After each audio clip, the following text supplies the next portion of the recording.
ಆತ್ಮೀಯರೇ, ಶಿಕ್ಷಕರ ಅರ್ಹತಾ ಪರೀಕ್ಷೆಗೆ ಕೊನೆ ಕ್ಷಣದ ತಯಾರಿ ನಡೆಸ್ತಾ ಇದ್ದೀರಾ. ನೀವು ಸಮಾಜ ವಿಜ್ಞಾನ ಅಭ್ಯರ್ಥಿಗಳಾಗಿರ್ಬೋದು ಅಥವಾ ಗಣಿತ ವಿಜ್ಞಾನವನ್ನು ಸ್ಟಡಿ ಮಾಡ್ತಿರ್ಬೋದು. ಸೊ ನಿಮಗೆ ಕನ್ನಡ ಕಂಪಲ್ಸರಿ ಬೇಕು. ಹಾಗಾಗಿ ಈ ಒಂದು ವಿಡಿಯೋವನ್ನು ಕ್ವಿಕ್ಕಾಗಿ, ಅಂದರೆ ಕೊನೆ ಕ್ಷಣದ ರಿವಿಷನ್ ಅಂತ ನೀವು ಅನ್ಕೋಬೋದು.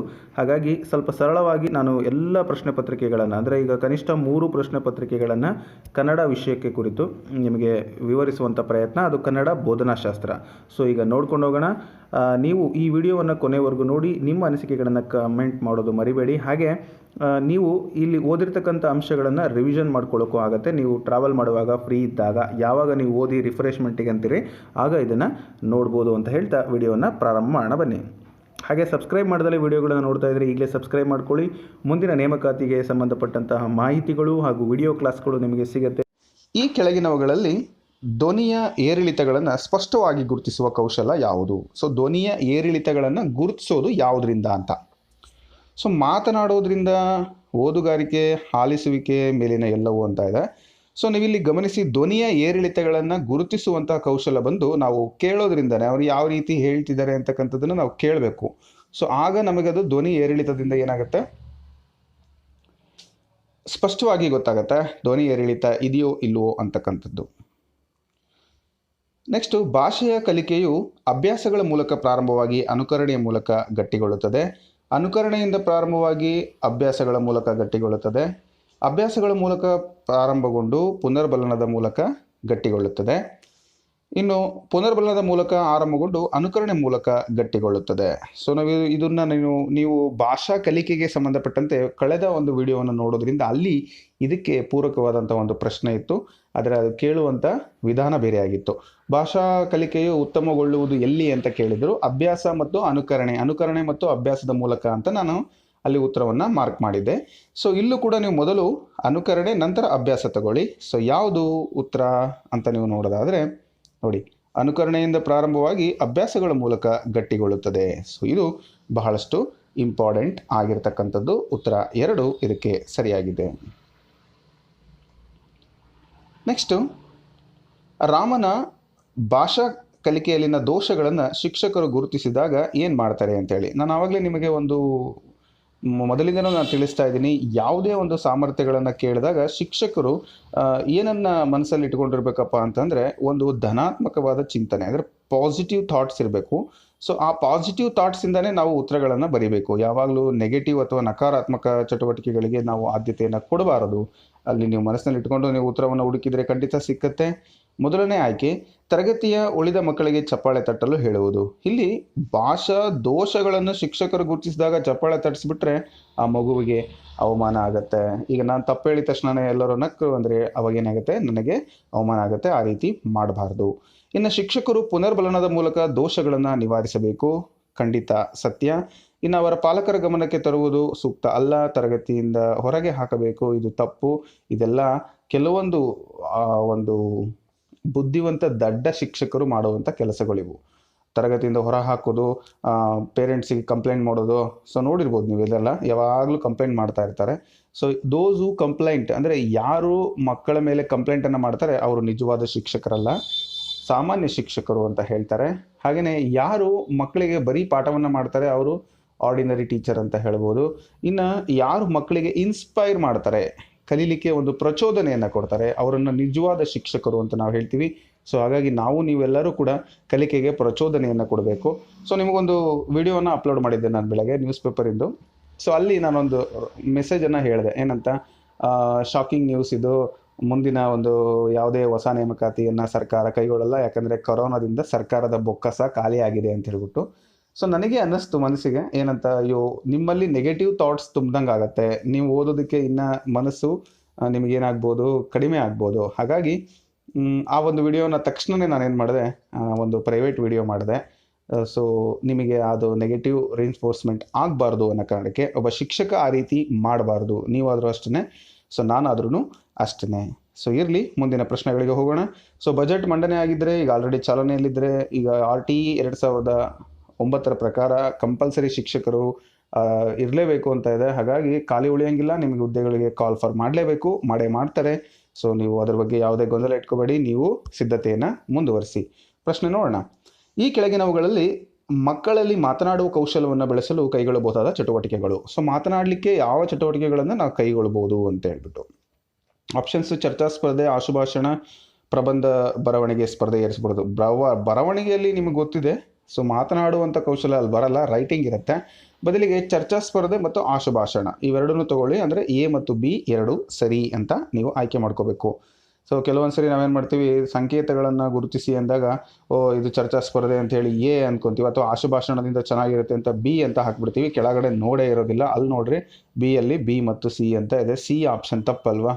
ಸೊ ಈ ರೀತಿಯೇ ಆಗಿರುತ್ತೆ ಸಾಕಷ್ಟು ಬಾರಿ. ಅಥವಾ ಕ್ವಶನ್ ನಂಬರ್ 49 ಇರುತ್ತೆ, ನೀವು ಗಾಬರಿಗೆ, ಟೆನ್ಷನ್ಗೆ, ಅಯ್ಯೋ ನನಗೆ ಜಾಬ್ ಆಗಲಿಲ್ಲ ಅಂದರೆ ನನ್ನ ಜೀವನನೇ ಬರೋದಿಲ್ಲ, ಆ ರೀತಿಯಾಗಿ ಅಂದ್ಕೊಂಡು ನೀವು 48 ಇರೋದನ್ನ 49ಗೆ ಹಾಕಿ, ಅಥವಾ 49 ಇರೋದನ್ನ 50ಗೆ ಹಾಕಿ, ಈ ಥರ ಒಂದು ನಂಬರ್ ಮಿಸ್ಟೇಕ್ ಆಗಿ ಇಡೀ OMR ಶೀಟೇ ರಾಂಗ್ ಆಗೋಂತಹ ಒಂದು ಸಂದರ್ಭ ಇರುತ್ತೆ. ಸಾಕಷ್ಟು ಜನ ಅಭ್ಯರ್ಥಿಗಳು ಆ ರೀತಿ ಮೋಸ ಹೋಗಿರ್ತಕ್ಕಂಥದ್ದು ನೋಡಿರ್ಬೋದು, ನೀವು ಗಮನಿಸಿರ್ಬೋದು. ಸೊ ನಿಮಗೆ ಯಾವತ್ತೂ ಆ ಥರ ಆಗಿಲ್ಲ ಅಂತ ನನ್ನ ಭಾವನೆ. ಸೊ ನನಗೆ ಒಮ್ಮೆ ಆ ಥರ ಆಗಿತ್ತು, ಬಟ್ ಆದರೆ ನಾನು ಪಾಸ್ ಆಗಿಬಿಟ್ಟಿದ್ದೆ. ಸೊ ಇರಲಿ. ಭಾಷಾ ಬೋಧನೆಯ ಈ ಕೆಳಗಿನ ಯಾವ ನಿರ್ದಿಷ್ಟ ಉದ್ದೇಶಗಳಲ್ಲಿ ವಿದ್ಯಾರ್ಥಿಯು ಪದಗಳ ಪೂರಕ ಮತ್ತು ವಿರುದ್ಧ ಅರ್ಥವನ್ನು ಗುರುತಿಸುತ್ತಾನೆ? ಇದು ಬೋಧನಾ ಉದ್ದೇಶಗಳಿಗೆ ಸಂಬಂಧಪಟ್ಟಂತೆ ನಿರ್ದಿಷ್ಟ ಒಂದು ಉದ್ದೇಶಗಳು: ತಿಳುವಳಿಕೆ, ಕೌಶಲ, ಜ್ಞಾನ, ಅನ್ವಯ ಯಾವುದಾಗುತ್ತೆ ಅಂತ ಹೇಳ್ಬಿಟ್ಟು. ಸೊ ಈ ಎಲ್ಲ ಅಂಶಗಳನ್ನು ನಾವು ಇಲ್ಲಿ ನಿಮಗೆ ಗುರುತಿಸುವನು ಅಂತ ನಾನು ಯಾವಾಗಲೂ ಹೇಳ್ತಾ ಇರ್ತೀನಿ. ಆ ಪದಗಳು ಅವೆಲ್ಲವೂ ಕೂಡ ಯಾವುದಕ್ಕೆ ಸೇರ್ತವೆ? ಜ್ಞಾನಕ್ಕೆ ಸೇರ್ತವೆ. ಇನ್ನೊಂದು ಸಂದರ್ಭದಲ್ಲಿ ಅನ್ವಯಿಸ್ಕೊಳ್ಳೋದನ್ನ ಅನ್ವಯ ಅಂತ ಕರಿತೀವಿ. ಅದ್ರ ಬಗ್ಗೆ ಸ್ಪೀಡ್ ಆಗಿರೋದು, ಅಥವಾ ತಪ್ಪಿಲ್ದಂಗೆ ಮಾಡತಕ್ಕಂಥದ್ದು, ವೇಗವಾಗಿರ್ತಕ್ಕಂಥದ್ದು, ಅಥವಾ ಚಿತ್ರಿಸ್ತಕ್ಕಂಥದ್ದು, ಇದೆಲ್ಲ ಸ್ಕಿಲ್ ಅಥವಾ ಕೌಶಲಕ್ಕೆ ಸಂಬಂಧಪಡುತ್ತೆ. ಹಾಗೆ ತಿಳುವಳಿಕೆ ಅಂದರೆ ವಿವರಿಸುವುದು, ಅದಕ್ಕೆ ಉದಾಹರಣೆ ಕೊಡ್ತಕ್ಕಂಥದ್ದು, ಅದರ ಬಗ್ಗೆ ಹೋಲಿಸಿ ನೋಡ್ತಕ್ಕಂಥದ್ದು, ಇವೆಲ್ಲವೂ ಕೂಡ ಏನಾಗ್ತವೆ ಅಂತ ಹೇಳಿದ್ರೆ ತಿಳುವಳಿಕೆ ಆಗುತ್ತೆ. ಸೊ ಹಾಗಾಗಿ ಇಲ್ಲಿ ಜ್ಞಾನ ನೀವು ಸರಿಯಾದ ಉತ್ತರ ಅಂತೇಳಿ ಅನ್ಕೋಬೇಕು. ಮುಂದಿನ ಪ್ರಶ್ನೆ: ಈ ಕೆಳಗಿನವುಗಳಲ್ಲಿ ಅರ್ಥಗ್ರಹಿಕೆಯ ಸೂಚ್ಯಂಕ ಅಥವಾ ನಿರ್ದಿಷ್ಟ ಯಾವುದು? ಅರ್ಥಗ್ರಹಿಕೆಯ ಸೂಚ್ಯಂಕ ಅಥವಾ ನಿರ್ದಿಷ್ಟ ಯಾವುದು ಅಂತ. ಅರ್ಥಗ್ರಹಿಕೆಯ ಸೂಚ್ಯಂಕ ನೋಡೋದಾದರೆ ಆಪ್ಷನ್ಸ್: ಸಂಯುಕ್ತ ಪದಗಳು ಮತ್ತು ವಾಕ್ಯಗಳನ್ನು ವಿಶ್ಲೇಷಿಸಿ ಉಪವಾಕ್ಯಗಳನ್ನು ರಚಿಸುವುದು, ವಿಭಕ್ತಿ ಪ್ರತ್ಯಯಗಳನ್ನು ಗುರುತಿಸುವುದು, ಅಗತ್ಯ ಧ್ವನಿ ಏರಿಳಿತಗಳೊಂದಿಗೆ ಪಾಠವನ್ನು ಓದುವುದು, ಒಂದು ವಿಷಯದ ಬಗ್ಗೆ ಆತ್ಮವಿಶ್ವಾಸದಿಂದ ಮಾತನಾಡುವುದು. ಇಲ್ಲಿ ಅರ್ಥ ಗ್ರಹಿಕೆಯ ಸೂಚ್ಯಂಕ ಯಾವುದಾಗತ್ತೆ ಅಂತಕ್ಕಂಥದ್ದನ್ನು ನೋಡೋಣ. ಸೊ ಇದರಲ್ಲಿ ಆಯ್ಕೆ 1 ಸರಿಯಾದ ಉತ್ತರ. ಸಂಯುಕ್ತ ಪದಗಳನ್ನು ತಗೊಂಡು ನಾವು ಮತ್ತು ವಾಕ್ಯಗಳನ್ನು ವಿಶ್ಲೇಷಿಸಿ ಉಪವಾಕ್ಯಗಳನ್ನು ರಚಿಸ್ತಕ್ಕಂಥದ್ದು ಅರ್ಥಗ್ರಹಿಕೆಯ ಒಂದು ನಿರ್ದಿಷ್ಟ ಅಂತ ನಾವು ಹೇಳ್ಬೋದು. ಮುಂದಿನ ಪ್ರಶ್ನೆಗೆ ಹೋಗೋಣ. ಈ ಕೆಳಗಿನವುಗಳಲ್ಲಿ ವಿದ್ಯಾರ್ಥಿಗಳ ಆಲಿಸುವಿಕೆಯಲ್ಲಿ ಕಂಡುಬರುವಂತಹ ಸಾಮಾನ್ಯ ದೋಷಗಳು ಯಾವುವು? ಆಲಿಸುವಿಕೆಯಲ್ಲಿ ಯಾವ ದೋಷಗಳು ಕಂಡುಬರ್ತವೆ? ಸೊ ಇಲ್ಲಿ ನೀವು ಆಯ್ಕೆಯನ್ನು ನೋಡೋಣ. ಪದ ಸಂಪತ್ತಿನ ಕೊರತೆಯಿಂದ ಕೇಳುವುದು, ಹಗಲುಗನಸು ಕಾಣುತ್ತಾ ಕೇಳುವುದು, ಮಾನಸಿಕ ಏಕಾಗ್ರತೆಯ ಕೊರತೆಯಿಂದ ಕೇಳುವುದು, ಅರ್ಥ ಗ್ರಹಿಸದೆ ಯಾಂತ್ರಿಕವಾಗಿ ಕೇಳುವುದು ಅಂತ ಇದೆ. ಸೊ ಪ್ರಶ್ನೆ ಇಷ್ಟ ಇಲ್ಲ, ಕೆಳಗಡೆ ಸಂಕೇತಗಳನ್ನು ಕೊಟ್ಟಿದ್ದಾರೆ. ಸೊ ನನಗೆಲ್ಲವೂ ಅನಿಸುತ್ತೆ. ಪದ ಸಂಪತ್ತು ಇಲ್ಲ ಅಂತಂದರೆ, ಈಗ ನನಗೆ ಇಲ್ಲಿ ಮೊದಲು ವರ್ಕ್ ಮಾಡೋಕ್ಕೆ ಬಂದಾಗ ಕೆಲವು ಮಕ್ಕಳು ಹೇಳ್ತಾ ಇದ್ರು, ನನಗೆ ಹೆಂಗೆ ಪದ ಸಂಪತ್ತಿನ ಕೊರತೆ ಇಲ್ಲಿ ಕಾಡ್ತಾ ಇತ್ತು ಅಂದರೆ, ನಿಜವಾಗ್ಲೂ ನಾನೇ ಕೆಲವೊಂದು ಸರಿ ನೋಡಿಕೊಂಡು ನಾನು ನಗ್ತಾ ಇರ್ತೀನಿ. ಕಾರಣ ಇಷ್ಟೇ, ಇದು ಎಲ್ರಿಗೂ ಆಗಿರುತ್ತೆ, ಹೊಸದೇನಲ್ಲ. ಇಲ್ಲಿ ಭಾಷೆಯಲ್ಲಿ ಬಳಸ್ತಕ್ಕಂಥದ್ದು ನಮಗೆ ಗೊತ್ತಿಲ್ಲ ಅನ್ನೋ ಒಂದು ವರ್ಡ್ ಹೇಳ್ತೀವಿ ನಾವು. ನಮ್ಮ ಕಡೆ ಗೊತ್ತಿಲ್ಲ ನನಗೆ ಅಂತ ಹೇಳ್ತೀವಿ, ಆದರೆ ಇಲ್ಲಿ ಅದನ್ನು ಯಾಂಬಲ್ ಅಂತ ಕರೀತಾರೆ. ಸೊ ನನಗೆ ಇನ್ನೂ ಪ್ರೊನೌನ್ಸಿಯೇಷನ್ ಗೊತ್ತಿಲ್ಲ, ನೀವು ಉತ್ತರ ಕರ್ನಾಟಕದಾದರೆ ನನಗೆ ಬೈಕೋಬೇಡಿ. ನನಗೆ ತುಂಬ ಇಷ್ಟ ಭಾಷೆ ಬೇಸಿಕಲಿ, ಆದರೆ ಯಾಂಬಲ್ರಿ ಅಂತಾರೆ.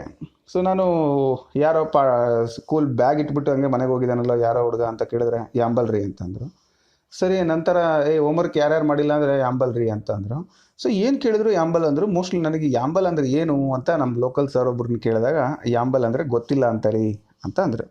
ಸೊ ಯಾಂಬಲ್ ಅಂದರೆ ಗೊತ್ತಿಲ್ಲ ಅಂತ ಅರ್ಥ ಅಂಥೇಳಿ ನಾನು ಅವಾಗ ಅದನ್ನು ರೆಕಗ್ನೈಸ್ ಮಾಡಿದೆ. ಮತ್ತು ಸರ್ ಕಡು ತರಲಿ ಅಂದರು. ನಾನು ಕಡು ಅಂದರೆ ಏನು ಅಂತ ಅನ್ಕೋತಿದ್ದೆ. ಚೊಪ್ಪಿಸ್ನ ಕಡು ಅಂತಾರೆ, ಅಂದರೆ ಸೀಮೆ ಸುಣ್ಣ ಅಂತೀವಿ ನಮ್ಮ ಕಡೆ. ಸೊ ಹಾಗೆ ಕೆಲವೊಂದು ಭಾಷೆ, ಬಟ್ಟೆನ ನಾವು ಅರಿವಿ ಅಂತಾರೆ, ಅಚ್ಚ ಕನ್ನಡದಲ್ಲಿ ಹೇಳ್ತಾರೆ. ಅದಕ್ಕಾಗಿ ಪದ ಸಂಪತ್ತಿನ ಕೊರತೆ ಇರತಕ್ಕಂಥದ್ದು ಕೂಡ ಈ ಒಂದು ದೋಷಕ್ಕೆ ಕಾರಣ ಆಗುತ್ತೆ. ಇನ್ನು ಹಗಲುಗನಸು, ನಾವು ಬಟ್ಟೆ ಒಗೆಯೋದು ಅಂತೀವಿ, ಆದರೆ ಇವರು ಒಗೆಯೋದು ಅಂದರೆ ಬಿಸಾಕೋದು ಅನ್ನೋ ಒಂದು ಅರ್ಥದಲ್ಲಿ ಅದನ್ನು ಭಾವಿಸ್ತಾರೆ. ಸೊ ಇರಲಿ, ನಿಮಗೆ ಮುಂದೆ ಹೇಳ್ತಾ ಹೋಗ್ತೀನಿ. ನಾನು ಅಗಲಗನಸು ಕಾಣೋದು, ಯೋಚನೆ ಮಾಡ್ಕೊತ ಕೂತ್ಕೊಳ್ಳೋದು, ಮಾನಸಿಕ ಏಕಾಗ್ರತೆಗೆ ಕಾನ್ಸಂಟ್ರೇಷನ್ ಇಲ್ಲದೆ ಇರತಕ್ಕಂಥದ್ದು, ಅರ್ಥ ಗ್ರಹಿಸದೆ ಬರೀ ಯಾಂತ್ರಿಕವಾಗಿ ಕೇಳ್ತಕ್ಕಂಥದ್ದು, ಇವು ಕೂಡ ಆಲಿಸುವಿಕೆಯ ದೋಷಗಳಿಗೆ ಕಂಡು ಬರ್ತವೆ. ಸೊ ಆಯ್ಕೆಗಳನ್ನು ನೋಡೋಣ. ಸಂಕೇತಗಳು ಎ ಮತ್ತು ಬಿ ಮಾತ್ರ, ಬಿ ಮತ್ತು ಸಿ ಮಾತ್ರ, ಎ ಸಿ ಮಾತ್ರ, ಮೇಲಿನ ಎಲ್ಲವೂ ಅಂತ ಇದೆ. ಸೊ ಮೇಲಿನ ಎಲ್ಲವೂ ಅಂತ ನೀವು ಉತ್ತರವನ್ನು ಆಯ್ಕೆ ಮಾಡ್ಕೋಬೇಕು. ಮುಂದಿನ ಪ್ರಶ್ನೆ, ಭಾಷಾ ಬೋಧನೆಯ ಈ ಕೆಳಗಿನ ಯಾವ ಪದ್ಧತಿಯು ಮಕ್ಕಳ ರಸಭಾವಗಳನ್ನು ಬೆಳೆಸಲು ಉತ್ತಮವಾಗಿದೆ? ಮಕ್ಕಳಲ್ಲಿರ್ತಕ್ಕಂತಹ ಒಂದು ಸಾಮರ್ಥ್ಯಗಳನ್ನು ಬೆಳೆಸಲಿಕ್ಕೆ ಉತ್ತಮವಾಗಿರ್ತಕ್ಕಂಥದ್ದು ಯಾವುದು ಅಂತ ಆಪ್ಷನ್ಸ್ ನೋಡೋಣ.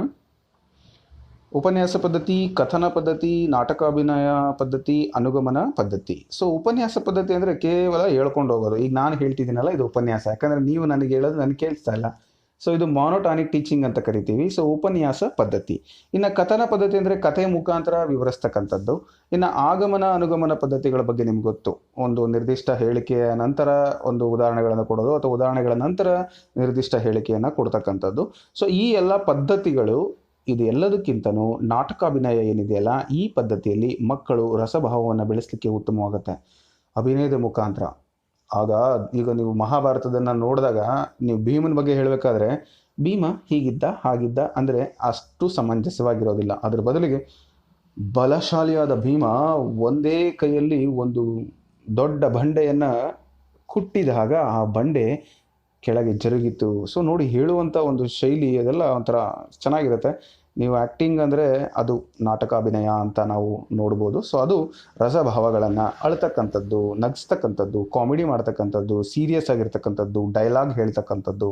ಸೊ ಅದೆಲ್ಲ ನಿಮ್ಗೆ ಗೊತ್ತಿದೆ. ಕನ್ನಡ ಶಿಕ್ಷಕರು ಮತ್ತು ಎಲ್ಲ ಶಿಕ್ಷಕರು ಮಾಡಬೇಕು, ಕೇವಲ ಕನ್ನಡ ಶಿಕ್ಷಕರು ಅಂತಲೇ ಅಲ್ಲ, ಎಲ್ರಿಗೂ ಕೂಡ ಜ್ಞಾನ ಇರಬೇಕು.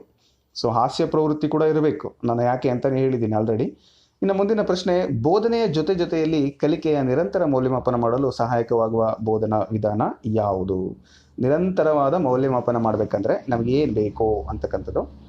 ನಿಗಮನ ವಿಧಾನ, ಕ್ರೀಡಾ ವಿಧಾನ, ಪ್ರಶ್ನೋತ್ತರ ವಿಧಾನ, ಮೇಲಿನ ಎಲ್ಲವೂ ಅಂತ ಇದೆ. ಸೊ ಮುಖ್ಯವಾಗಿ ಪ್ರಶ್ನೋತ್ತರ ವಿಧಾನ. ಈಗ ನಾನು ಹೇಳುವಂಥದ್ರಲ್ಲಿ ಯಾವುದಾದ್ರೂ ಪ್ರಶ್ನೆಯನ್ನು ನಿಮಗೆ ಕೇಳಿದರೆ ನೀವು ಹೇಳ್ತಿದ್ದೀರಾ ಅಂದರೆ ನೀವು ಕರೆಕ್ಟಾಗಿ ಕೇಳ್ತಾ ಇದ್ದೀರಾ ಅಂತ, ಇಲ್ಲಾಂದರೆ ವಿಡಿಯೋನ ಓಡಿಸಿ ಕೇಳ್ತಾ ಇದ್ದೀರಾ ಅಂತ ಅರ್ಥ.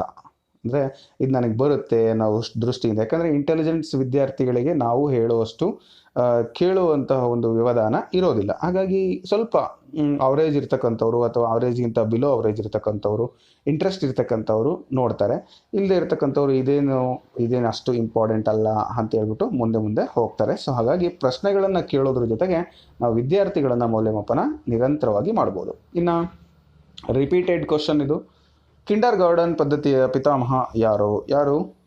ಪ್ರೊಬೆಲ್ ರವರು. ಓಕೆ, ಸೊ ಇದನ್ನು ನೀವು ನೆನ್ಪಿಟ್ಕೊಳ್ಳಿ. ನೆಕ್ಸ್ಟು, ಕನ್ನಡ ಭಾಷಾ ಪಠ್ಯಪುಸ್ತಕವನ್ನು ರಚಿಸುವಾಗ ಅನುಸರಿಸಬೇಕಾದ ತತ್ವಗಳು ಯಾವ ತತ್ವಗಳನ್ನು ಇಟ್ಕೋಬೇಕು ಅಂತ. ಅಭ್ಯಾಸ ತತ್ವ ಬೇಕು, ಶಿಶು ಕೇಂದ್ರಿತ ತತ್ವ ಬೇಕು, ಚಟುವಟಿಕೆ ಕೇಂದ್ರಿತ ತತ್ವ ಬೇಕು, ಆದರೆ ಶಿಕ್ಷಕ ಕೇಂದ್ರಿತ ತತ್ವ ಬೇಡ. ABC ಮಾತ್ರ. ಎಲ್ಲಿದೆ ಅದು? ABC ಮಾತ್ರ 4ನೇ ಆಯ್ಕೆಯಲ್ಲಿದೆ. ಸೊ 4ನೇ ಆಯ್ಕೆ ಇದಕ್ಕೆ ಸರಿಯಾದ ಉತ್ತರ ಆಗುತ್ತೆ. ನೆಕ್ಸ್ಟು, ಕನ್ನಡ ಭಾಷಾ ಬೋಧನೆಯ ಶಿಕ್ಷಕರು ಹೊಂದಿರಬೇಕಾದ ಗುಣಲಕ್ಷಣಗಳು ಯಾವ್ಯಾವು? ಅಲಂಕಾರ, ಛಂದಸ್ಸುಗಳ ಬಗ್ಗೆ ತಿಳಿದಿರಬೇಕು, ಭಾಷಾ ಚಟುವಟಿಕೆಗಳ ಬಗ್ಗೆ ಜ್ಞಾನವಿರಬೇಕು, ಮಕ್ಕಳ ಮಾನಸಿಕ ಮಟ್ಟಕ್ಕೆ ಅನುಗುಣವಾಗಿ ಬೋಧಿಸಬೇಕು, ಕ್ರಿಯಾ ಸಂಶೋಧನೆ ಕೈಗೊಳ್ಳುವ ಸಾಮರ್ಥ್ಯ ಹೊಂದಿರಬೇಕು ಅಂತ ಕೊಟ್ಟಿದ್ದಾರೆ. ಸೊ ಎಲ್ಲವೂ ಬೇಕು ಅಲ್ವಾ? ಸೊ ನೀವೇನು ಮುಲಾಜೆ ಇಲ್ಲ, ಎಲ್ಲವೂ ಅಂತೇಳಿ ಹಾಕ್ಬೋದು. ಸೊ ಕಾರಣ ಯಾಕೆ ಅಂತ ನಿಮಗೆ ಆಲ್ರೆಡಿ ಗೊತ್ತಿರ್ಬೋದು. ಕ್ರಿಯಾ ಸಂಶೋಧನೆ ಬಹಳ ಇಂಪಾರ್ಟೆಂಟು. ಯಾವ ಒಂದು ವಿಚಾರದ ಬಗ್ಗೆ ಯಾಕೆ ಆ ಮಗು ಪದೇ ಆತಪನೆ ಮಾಡ್ತಾ ಇದ್ದಾನೆ ಅಂತೇಳಿ ಸ್ಪೆಸಿಫಿಕ್ ಆಗಿ ನಾವು ತಗೊಂಡು ಮಾಡ್ತಕ್ಕಂಥ ಚಟುವಟಿಕೆ ಅದು. ಮತ್ತು ಮಕ್ಕಳ ಮಾನಸಿಕ ಮಟ್ಟಕ್ಕೆ ಅನುಗುಣವಾಗಿರಬೇಕು, ಭಾಷಾ ಚಟುವಟಿಕೆಗಳಿರಬೇಕು, ಹಾಗೆಯೇ ಅಲಂಕಾರ ಮತ್ತು ಛಂದಸ್ಸುಗಳು, ಗ್ರಾಮರ್ ಎಲ್ಲ ಗೊತ್ತಿರಬೇಕು. ಇನ್ನು ಹರ್ಬಾಟನ ಪಂಚಸೋಪಾನ ಅಂತ ನೀವು ಕೇಳಿದಿರಿ. ಸೊ ಮೊದಲು ಇತ್ತದು, ಅದರ ಇಂಟ್ರೊಡಕ್ಷನ್ ಕೊಡಬೇಕು ಮಕ್ಕಳಿಗೆ. ನಂತರ ಒಂದು ತರಗತಿಯಲ್ಲಿ ಒಂದು ಅಭಿನಯದ ಮುಖಾಂತರ ಪಾಠ ಮಾಡೋದನ್ನು ಪ್ರಾರಂಭದ ಅಂದರೆ ಪೂರ್ವ ಚಟುವಟಿಕೆ, ತರಗತಿ ಪೂರ್ವ ಚಟುವಟಿಕೆ ಅಂತ ಕರಿತೀವಿ, ಪೂರ್ವ ಸಿದ್ಧತಾ ಹಂತ ಒಂದು. ಮತ್ತು ಇನ್ನು ಟೈಟಲ್ ಹೇಳ್ತಕ್ಕಂಥದ್ದು, ಇಂಟ್ರೊಡಕ್ಷನ್ ಮಾಡ್ತಕ್ಕಂಥದ್ದು 2. ಮತ್ತು ಇವತ್ತಿನ ಪಾಠದ ಒಂದು ಹೆಸರನ್ನು ಹೇಳಿ ಆ ಒಂದು ಪಾಠದ ಇಂಟ್ರೊಡಕ್ಷನನ್ನು ತರಿಸ್ತಕ್ಕಂಥದ್ದು 2ನೇ ಹಂತ. ಇನ್ನು 3ನೇದು ಪಾಠ ಬೆಳವಣಿಗೆ ಅಂತ, 4ನೇದು ಪಾಠದಲ್ಲಿ ಬೆಳವಣಿಗೆಯ ಹಂತ ಜೊತೆಗೆ ನಿರಂತರವಾಗಿ ಪ್ರಶ್ನೆ ಕೇಳ್ತಕ್ಕಂಥದ್ದು, ಹಾಗೆ ಮೌಲ್ಯಮಾಪನ. ಟೋಟಲ್ 5 ಹಂತಗಳ ಮುಖಾಂತರ ನಾವು ಲೆಸನ್ ಪ್ಲಾನನ್ನು ಮೊದಲು ಬರಿತಾ ಇದ್ವಿ ನಾವು BEd ಮಾಡುವಾಗ. ಸೊ 5 ಹಂತಗಳು, ಅದು ಹರ್ಬಾಟನ ಪಂಚಸೋಪಾನ, ನೆನ್ಪಿಟ್ಕೊಳ್ಳಿ. ಮುಂದಿನ ಪ್ರಶ್ನೆಗೆ ಹೋಗ್ತೀನಿ. ಈಗಿಲ್ಲ, ಅದು ಈಗೇನೋ ಬೇರೆ ಮೆಥಡ್ ಇದ್ದಾವೆ ಈಗ. ಸೊ CCE ಬಂದಿದೆ ಈಗ. ಸೊ ಅದ್ರ ಬಗ್ಗೆ ನಿಮಗೆ ನಾನು ಮುಂದೆ ತಿಳಿಸ್ಕೊಡ್ತೀನಿ. ತುಂಬ ಈಸಿ, ಮಕ್ಕಳಿಗೆ ಸ್ವಲ್ಪ ಕಷ್ಟದಾಯಕ, ಶಿಕ್ಷಕರಿಗೆ ಇರಲಿ. ಭಾಷಾ ಪ್ರಯೋಗಾಲಯಕ್ಕೆ ಸಂಬಂಧಿಸಿದಂತೆ ಈ ಕೆಳಗಿನ ಹೇಳಿಕೆಗಳನ್ನು ಗಮನಿಸಿ ಸಂಕೇತಗಳ ಸಹಾಯದಿಂದ ಉತ್ತರಿಸಿ ಅಂತ ಇದೆ. ಭಾಷಾ ಪ್ರಯೋಗಾಲಯ ಅಂದರೆ ಲ್ಯಾಬೊರೇಟರಿ. ನೀವು ಬರೀ ಸೈನ್ಸಿಗಷ್ಟೇ ಲ್ಯಾಬೊರೇಟರಿ ಇದೆ ಅಂತ ಅನ್ಕೋಬೇಡಿ, ಇದಕ್ಕೂ ಕೂಡ ಇದೆ. ಅದ್ರ ಬಗ್ಗೆ ಹೇಳಿಕೆಗಳನ್ನು ನೋಡಿ ನಂತರ ಡಿಸ್ಕಷನ್ ಮಾಡೋಣ. ವಿದ್ಯಾರ್ಥಿಗಳಿಗೆ ಭಾಷಾ ಕೌಶಲ್ಯಗಳನ್ನು ಬೋಧಿಸಲು ಮತ್ತು ಭಾಷಾ ಕೌಶಲ್ಯಗಳಲ್ಲಿನ ದೋಷಗಳನ್ನು ಪರಿಹರಿಸಲು ಭಾಷಾ ಪ್ರಯೋಗಾಲಯ ಸಹಾಯಕವಾಗಿದೆ, ಖಂಡಿತ. ಹಾಗೆ ಭಾಷಾ ಪ್ರಯೋಗಾಲಯವು ರೇಡಿಯೋ, ಸ್ಲೈಡ್ ಪ್ರೊಜೆಕ್ಟರ್, ಧ್ವನಿ ಮುದ್ರಣ, ದೂರದರ್ಶನ, ಕಂಪ್ಯೂಟರ್ಗಳನ್ನು ಒಳಗೊಂಡಿರುತ್ತದೆ, ಹೌದಲ್ವಾ? ಸೊ ಎಲ್ಲವೂ ಸರಿ ಅಂತ ನೀವು ಆಯ್ಕೆ ಮಾಡ್ಕೋಬೋದು. A ಮತ್ತು B ಸರಿಯಾಗಿದ್ದಾವೆ. ಸೊ ಇದೆಲ್ಲ ಭಾಷಾ ಪ್ರಯೋಗಾಲಯಕ್ಕೆ ಸರಿಯಾದ ಹೇಳಿಕೆಗಳು. ಆಪ್ಷನ್ 3 ಇದಕ್ಕೆ ಸರಿಯಾದ ಉತ್ತರ. ಇನ್ನು ನಿರ್ದಿಷ್ಟ ಬೋಧನಾ ಸನ್ನಿವೇಶಗಳಲ್ಲಿ ಮೌಲ್ಯಮಾಪನ ಮಾಡುವಾಗ ಬೋಧನಾ ಉದ್ದೇಶಗಳನ್ನು ಈ ಕೆಳಕಂಡ ಯಾವ ರೀತಿಯಲ್ಲಿ ನಿರೂಪಿಸಬೇಕು? ಸೊ ಬೋಧನಾ ಉದ್ದೇಶಗಳನ್ನು ನಾವು ಹೇಗೆ ನಿರೂಪಿಸಿರಬೇಕು ಅಂತ ಹೇಳ್ಬಿಟ್ಟು, ಸೊ ಒದಗಿಸಬಹುದಾದ ಕಲಿಕಾ ಅನುಭವಗಳನ್ನು ಒಳಗೊಂಡಂತೆ, ಬೋಧನಾ ವಿಷಯಗಳನ್ನು ಒಳಗೊಳ್ಳುವಂತೆ, ವಿದ್ಯಾರ್ಥಿಗಳ ಜ್ಞಾನ ಮತ್ತು ತಿಳುವಳಿಕೆಯಲ್ಲಿನ ನಿರೀಕ್ಷಿತ ಬದಲಾವಣೆಗಳನ್ನು ಒಳಗೊಂಡಂತೆ, ವಿದ್ಯಾರ್ಥಿಗಳ ವರ್ತನೆಗಳಲ್ಲಿ ಅಪೇಕ್ಷಿತ ಬದಲಾವಣೆಗಳನ್ನು ಒಳಗೊಂಡಂತೆ. ಸೊ ಯಾವುದು ಉತ್ತರ ಸರಿ ಅಂತ ನೋಡೋದಾದರೆ ಕೊನೆಯ ಆಪ್ಷನ್ ಸರಿ. ಏನಂದರೆ ವರ್ತನೆಗಳಲ್ಲಿ ಅಪೇಕ್ಷಿತ ಬದಲಾವಣೆಗಳನ್ನು ಉಂಟು ಮಾಡೋದು, ನಮಗೆ ಬೇಕಾಗಿರೋ ರೀತಿಯಲ್ಲಿ ನಾವು ಬದಲಾವಣೆಯನ್ನು ತರಬೇಕು. ಸೊ ಅದು ಬೋಧನಾ ಸನ್ನಿವೇಶಗಳಲ್ಲಿ ಮೌಲ್ಯಮಾಪನ ಮಾಡುವಾಗ ಬೋಧನಾ ಉದ್ದೇಶಗಳನ್ನು ನಾವು ಆ ರೀತಿಯಾಗಿ ನಿರೂಪಿಸಿರಬೇಕಾಗತ್ತೆ. ಸೊ ಅಪೇಕ್ಷಿತ ಬದಲಾವಣೆಗಳು. ಇದು ಪ್ರಾಥಮಿಕ ಹಂತದಲ್ಲಿ ಕಂಡುಬರುವಂಥ ಭಾಷಾ ದೋಷಗಳನ್ನು ಅದೇ ಹಂತದಲ್ಲಿ ಪರಿಹರಿಸಬೇಕಾಗಿರುವ ಅಗತ್ಯವೇನೆಂದರೆ, ಸೊ ಯಾಕೆ ಪ್ರೈಮರಿ ಸ್ಟೇಜಲ್ಲೇ ನಾವು ಭಾಷಾ ದೋಷಗಳನ್ನು ನಾವು ಬಗೆಹರಿಸಬೇಕು? ಅಲ್ಲೇ ಅದಕ್ಕೆ ಹೇಳ್ತಾರೆ, ಗಿಡವಾಗಿ ಬಗ್ಗದ್ದು ಮರವಾಗಿ ಬಗ್ಗೀತೆ ಅಂತ ಕನ್ನಡದಲ್ಲೇ ಗಾದೆ ಹೇಳ್ತಾರೆ. ಅಂದರೆ ಚಿಕ್ಕವರಿದ್ದಾಗಲೇ ಪ್ರಾಥಮಿಕ ಹಂತದಲ್ಲಿ ಭಾಷಾ ದೋಷಗಳನ್ನು ನಾವು ಬಗೆಹರಿಸಲಿಕ್ಕೆ ಪ್ರಯತ್ನ ಮಾಡಬೇಕು. ಅದಕ್ಕೆ ಕಾರಣಗಳೇನು, ಸೂಕ್ತವಾದ ಅಗತ್ಯವೇನು ಅಂತ ಆಪ್ಷನ್ಸ್ ಈ ಥರ ಇದೆ. ಈ ಹಂತದಲ್ಲಿ ದೋಷಗಳು ಉಳಿದರೆ ಕ್ರಮೇಣ ಈ ದೋಷಗಳು ವಿಸ್ತಾರಗೊಳ್ಳುತ್ತವೆ. ಶಾಲಾ ಹಂತದಲ್ಲಿ ಅಧಿಕೃತ ಪರೀಕ್ಷೆ ಇರುವುದಿಲ್ಲ ಹಾಗೂ ಅನುತ್ತೀರ್ಣತೆ ಮಾಡುವಂತಿಲ್ಲ. ಅದೇ ಹಂತದ ಶಿಕ್ಷಕರ ಸೇವೆ ಲಭ್ಯವಿದ್ದು ಅವರೇ ದೋಷಗಳನ್ನು ತಿದ್ದುವುದು ಸೂಕ್ತ. ಮುಂದಿನ ಹಂತಗಳಲ್ಲಿ ಭಾಷಾ ಕಲಿಕೆಗೆ ಅವಕಾಶಗಳೇ ಇರುವುದಿಲ್ಲ ಅಂತ ಇದೆ. ಸೊ ನಿಮಗೆ ಗೊತ್ತಿರಲಿ, ಭಾಷಾ ಕಲಿಕೆಗೆ ಮುಂದಿನ ಅಲ್ಲಿ ಅವಕಾಶ ಇರುವುದಿಲ್ಲ ಅಂತಕ್ಕಂಥದ್ದು ಬರೋದಿಲ್ಲ. ಎಲ್ಲ ಕಡೆನೂ ಭಾಷಾ ಕಲಿಕೆ ಇರುತ್ತೆ. ಡಿಗ್ರಿ ಹೋದರೂ ಕನ್ನಡ ಲ್ಯಾಂಗ್ವೇಜ್ ಇರುತ್ತೆ ಅಲ್ವ ನಿಮಗೆ. ಇನ್ನು ಅದೇ ಹಂತದ ಶಿಕ್ಷಕರ ಸೇವೆ ಲಭ್ಯವಿದ್ದು ಅವರೇ ದೋಷಗಳನ್ನು ಪರಿಹರಿಸುವುದು ಸೂಕ್ತ, ಅದು ಕೂಡ ಬರೋದಿಲ್ಲ.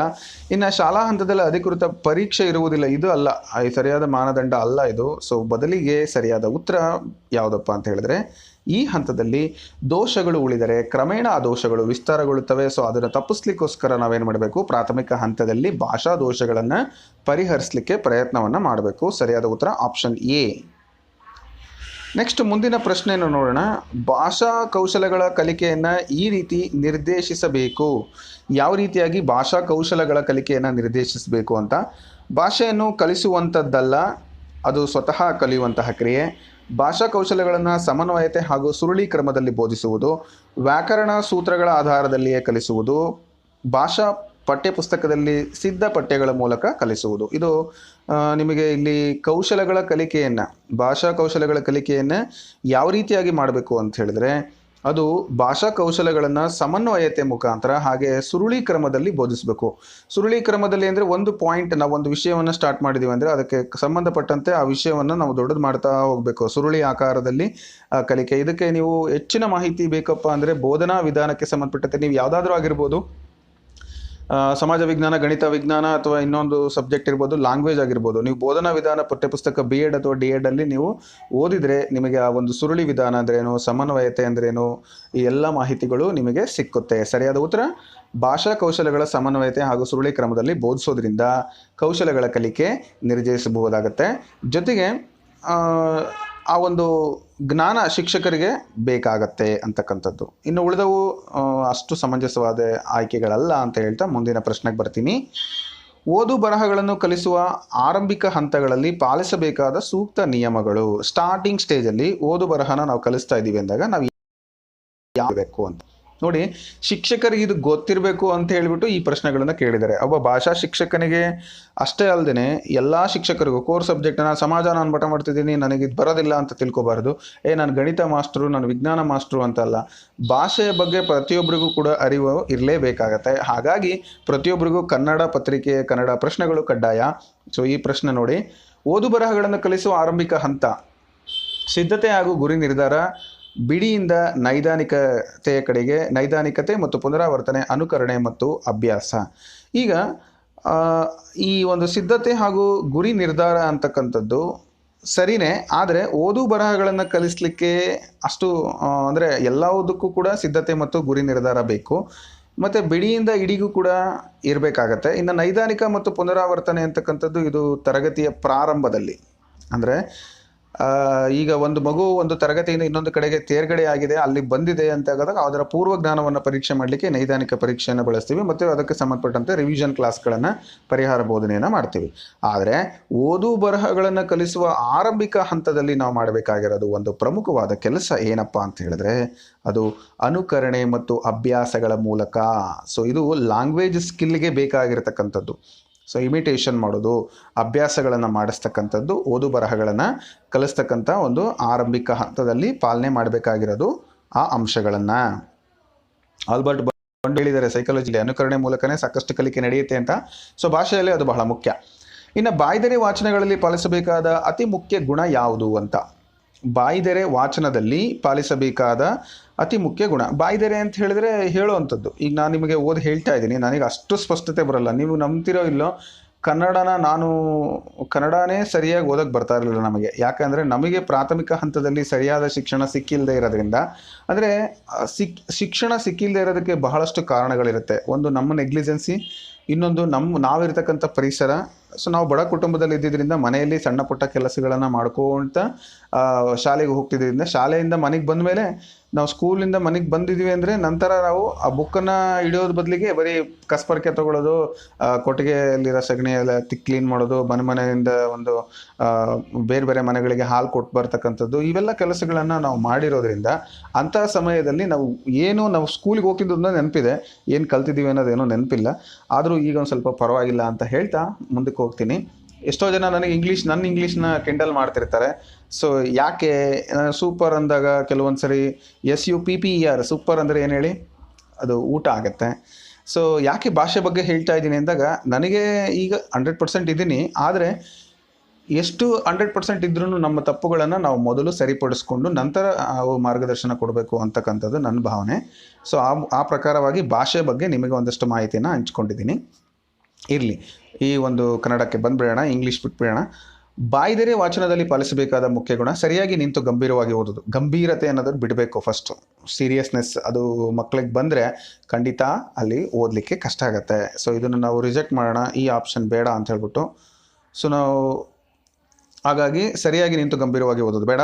ಸ್ಪಷ್ಟ ಉಚ್ಚಾರ ಮತ್ತು ಧ್ವನಿ ಏರಿಳಿತಗಳನ್ನು ಅಳವಡಿಸಿ ಓದುವುದು ನಿಜವಾಗಲೂ ಸರಿಯಾದ ಒಂದು ಆಯ್ಕೆ. ಇನ್ನು ಪಠ್ಯವನ್ನು ವೇಗವಾಗಿ ನಿರರ್ಗಳವಾಗಿ ಓದೋದು, ಇದೆಲ್ಲ ಆದಮೇಲೆ ತಾನೇ ಓದ್ತಾನೆ. ಇನ್ನು ಪ್ರತಿಯೊಂದು ಪದ ಮತ್ತು ವಾಕ್ಯಗಳನ್ನು ಬಿಡಿಸಿ ಓದುವುದು, ಇದು ಬಿಡಿಸಿ ಓದ್ತಕ್ಕಂಥದ್ದು ಅವನಿಗೆ ಸ್ವಲ್ಪ ಇನ್ನೂ ಚೆನ್ನಾಗಿ ಓದಕ್ಕೆ ಬರಲಿ ಅನ್ನೋ ಕಾರಣಕ್ಕೆ ಆ ರೀತಿ ಮಾಡ್ತಾರೆ. ಹಾಗಾಗಿ ಸರಿಯಾದ ಉತ್ತರ ಸ್ಪಷ್ಟ ಉಚ್ಚಾರ ಮತ್ತು ಧ್ವನಿ ಏರಿಳಿತಗಳನ್ನು ಅಳವಡಿಸಿಕೊಂಡು ಓದುವುದು ಅಂತ. ಇನ್ನು ಪಠ್ಯವನ್ನು ಓದಿ ಅರ್ಥೈಸುವ ಸಾಮರ್ಥ್ಯವನ್ನು ಪರೀಕ್ಷಿಸಲಿಕ್ಕೆ ಬಳಸಬಹುದಾದ ಸಾಧನ ಯಾವುದು. ಪಠ್ಯವನ್ನು ಓದಿ ಅರ್ಥೈಸುವ ಸಾಮರ್ಥ್ಯವನ್ನು ಪರೀಕ್ಷಿಸಲಿಕ್ಕೆ ಏನನ್ನು ನಾವು ಬಳಸ್ತೀವಿ ಅಂದರೆ, ಈಗ ಪಠ್ಯಪುಸ್ತಕವನ್ನು ಓದಿರ್ತಾರೆ ಮಕ್ಕಳು, ಅದರ ಬಗ್ಗೆ ಅದು ಅರ್ಥ ಆಗಿದೆಯೋ ಇಲ್ಲೋ ಅಂತಕ್ಕಂಥ ಸಾಮರ್ಥ್ಯವನ್ನು ಹೇಗೆ ಪರೀಕ್ಷೆ ಮಾಡ್ತೀರಾ? ಪಠ್ಯಾಧಾರಿತ ಪ್ರಶ್ನೆಗಳನ್ನು ಉತ್ತರ ಹೇಳಿಸುವುದು, ಪಠ್ಯವನ್ನು ಬಾಯ್ದೆರೆಯಾಗಿ ಓದಿಸುವುದು, ನೈದಾನಿಕ ಪರೀಕ್ಷೆಯನ್ನು ನಿರ್ವಹಿಸುವುದು, ಪಠ್ಯದ ಮರುಬೋಧನೆ ಕೈಗೊಳ್ಳುವುದು. ಇಲ್ಲಿ ಆ ಪರೀಕ್ಷೆ ಮಾಡಬೇಕಾಗಿರೋದ್ರಿಂದ ಮರುಬೋಧನೆ ಏನಕ್ಕೆ ಮಾಡ್ತೀರಾ? ನೈದಾನಿಕ ಪರೀಕ್ಷೆ ಮಾಡೋದು ಮೊದಲು, ಆ ಪಠ್ಯ ಸ್ಟಾರ್ಟ್ ಮಾಡೋಕ್ಕೆ ಮುಂಚೆನೇ ಅಥವಾ ತರಗತಿಗಳು ಪ್ರಾರಂಭ ಆಗೋಕ್ಕೆ ಮುಂಚೆನೇ. ಇನ್ನು ಬಾಯ್ದೆರೆ ಓದಿಸ್ತಕ್ಕಂಥದ್ರಿಂದ ಏನೋ ಅಷ್ಟೊಂದು ನಿಮಗೆ ಸಾಮರ್ಥ್ಯ ಸಿಕ್ಕಿದೋ ಇಲ್ಲೋ ಅಂತಕ್ಕಂಥದ್ದು. ಓದೋದು ಎಲ್ಲರೂ ಓದ್ತಾರೆ. ಈಗ ಭಾಷೆಯನ್ನು ಚೆನ್ನಾಗಿ ನಮ್ಮ ಸಿಸ್ಟರ್ ಅವರ ಮಗಳು ಇನ್ನು UKG, ಅವಳು ಓದು ಕರ್ನಾಟಕ ಅಂತಕ್ಕಂಥ ಒಂದು ಸರ್ಕಾರದ ಯೋಜನಾ ಕಾರ್ಯಕ್ರಮದಲ್ಲಿ ಅವಳು ಭಾಗವಹಿಸಿ ತನ್ನ ಮಗಳ ಮೇಲೆ ಅದು ಪ್ರಯೋಗ ಮಾಡಿದ್ದಾಳೆ. LKG ಮಗು ಆದರೂ ಕೂಡ ವೆಡ್ಡಿಂಗ್ ಕಾರ್ಡ್ ಆಗಿರ್ಬೋದು, ನ್ಯೂಸ್ ಪೇಪರ್ ಆಗಿರ್ಬೋದು, ಅಥವಾ 10ನೇ ತರಗತಿಯ ಕನ್ನಡ ಪಠ್ಯಪುಸ್ತಕ ಆಗಿರ್ಬೋದು, ಯಾವುದನ್ನೇ ಆಗಲಿ ತುಂಬ ಸುಲಲಿತವಾಗಿ ಓದ್ತಾಳೆ. ಸೊ ನೋಡಿ, ಹಾಗಾಗಿ ಪಠ್ಯವನ್ನು ಬಾಯ್ದೆರೆಯಾಗಿ ಓದಿಸ್ತಕ್ಕಂಥದ್ದು ಏನಾಗುತ್ತೆ, ಆ ಒಂದು ಅರ್ಥೈಸುವಂಥ ಸಾಮರ್ಥ್ಯವನ್ನು ಪರೀಕ್ಷೆ ಮಾಡಲಿಕ್ಕೆ ಆಗಲ್ಲ ಅಂತ ನಿಮಗೀಗ ಇದರ ಮುಖಾಂತರ ನಾನು ನಿಮಗೊಂದು ಎಕ್ಸಾಂಪಲ್ ಹೇಳಿದ್ದೀನಿ. ಸೊ ಉಳಿದಂಥ ಆಯ್ಕೆ ಇದೇನೆ ಪಠ್ಯಾಧಾರಿತ ಪ್ರಶ್ನೆಗಳಿಗೆ ಉತ್ತರವನ್ನು ಹೇಳಿಸುವುದು. ಆ ಪ್ರಶ್ನೆ ಆದ ಸಾಮರ್ಥ್ಯ ತಿಳ್ಕೊಂಡಿದ್ದೇನೆ ಅಂದಾಗ ಸಾಮರ್ಥ್ಯಕ್ಕೆ ತಕ್ಕಂಥ ಪ್ರಶ್ನೆಗಳನ್ನು ನೀವು ಕೇಳಬೇಕು. ಸ್ಟಾರ್ಟಿಂಗ್ ಪಾಠಗಳಲ್ಲಿ ನಿಮಗೆ ಸಾಮರ್ಥ್ಯಗಳನ್ನು ಕೊಟ್ಟಿರ್ತಾರೆ. ಸಾಮರ್ಥ್ಯಗಳು ಮಕ್ಕಳು ಕಥೆಯನ್ನು ಹೇಳ್ಬೋದು, ಅಥವಾ ಭಾಷೆಯನ್ನು, ಕಮ್ಯುನಿಕೇಷನ್ ಸ್ಕಿಲ್ಲನ್ನು ಇಂಪ್ರೂವ್ ಮಾಡ್ತಕ್ಕಂಥದ್ದು, ಸಂವಹನ ಕೌಶಲ್ಯಗಳನ್ನು ಮಾಡ್ತಕ್ಕಂಥದ್ದು, ಪದ ಸಂಪತ್ತನ್ನು ಗಳಿಸ್ತಕ್ಕಂಥದ್ದು, ಇವೆಲ್ಲ ಸಾಮರ್ಥ್ಯಗಳಿರ್ತವೆ. ಆ ಸಾಮರ್ಥ್ಯಗಳ ಮೇಲೆ ನೀವು ಪ್ರಶ್ನೆಗಳನ್ನು ಕೇಳೋದು ಸೂಕ್ತ. ಮುಂದಿನ ಪ್ರಶ್ನೆಗೆ ಬರೋಣ. ಓದುಗಾರಿಕೆಯನ್ನು ಪೋಷಿಸಲು ಸೂಕ್ತವಾದ ಚಟುವಟಿಕೆ ಯಾವುದು? ಓದುವ ಬಗೆಗೆ ಚರ್ಚೆಗಳನ್ನು ಏರ್ಪಡಿಸುವುದು, ಶಿಕ್ಷಕರ ನಿರ್ದೇಶನದಲ್ಲಿ ಗಟ್ಟಿ ವಾಚನ ಮಾಡಿಸುವುದು, ಶಾಸ್ತ್ರ ಕಾವ್ಯಗಳನ್ನು ಪಠಣ ಮಾಡಿಸುವುದು, ಪತ್ರಿಕೆ ಮತ್ತು ನಿಯತಕಾಲಿಕೆಗಳನ್ನು ನಿರಂತರ ಓದುವುದು.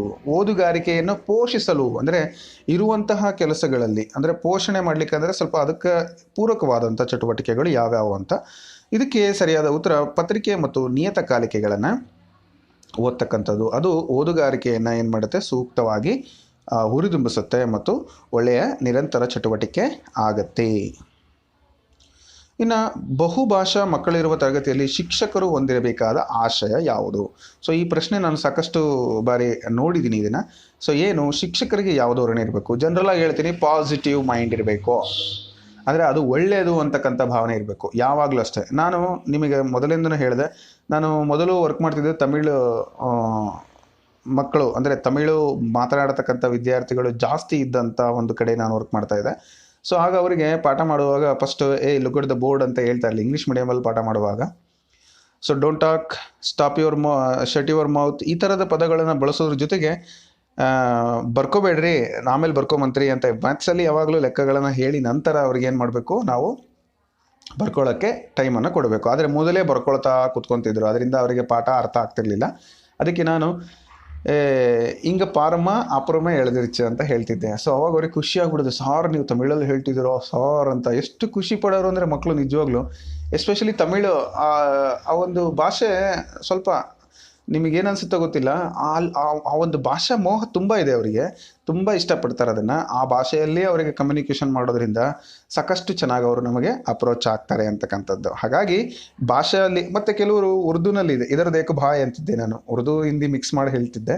ಸೊ ಅವ್ರ ಹತ್ರನೇ ಕೇಳಿಕೊಂಡು ಇನ್ನು ಬೆಂಗಳೂರಿಗೆ ಒಂದ್ಸರಿ ನಾವು KSQ ASCಯಲ್ಲಿ ನಾನು ಆಕ್ಸೆಸರ್ ಆಗಿ ಹೋದಾಗ ಮೌಲ್ಯಾಂಕನಕಾರನಾಗಿ ನಾನು 4 ವರ್ಷ ಬೆಂಗಳೂರಲ್ಲಿ ಒಂದು ಉತ್ತರಹಳ್ಳಿ ಹತ್ರ ಯಾವುದೋ ಒಂದು ಗೌರ್ಮೆಂಟ್ ಸ್ಕೂಲಿಗೆ ಹೋಗಿದ್ದೆ.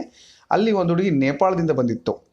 ನಾನು ಆ ಹುಡುಗಿ ಹತ್ರ ನೇಪಾಳಿ ಭಾಷೆ ಹೇಗಿರುತ್ತೆ ಅಂತ, ನೀವು ತುಂಬ ಇಷ್ಟ ಅಂತ ಹೇಳಲಿಕ್ಕೆ ಹೇಗೆ ಹೇಳೋದು, ಈ ಥರದ ಪದ, ತುಮ್ ಆಪ್ಕೋ ಬಹುತ್ ಇಚ್ಛಾ ಹೋ ಅಂತ ಏನೋ ಹೇಳಿತ್ತು. ನನಗದು ಸರಿಯಾಗಿ ಗೊತ್ತಿಲ್ಲ, ಮತ್ತು ನಿಮಗೆ ತಪ್ಪು ಹೇಳೋದು ಬೇಡ ಅಂತ.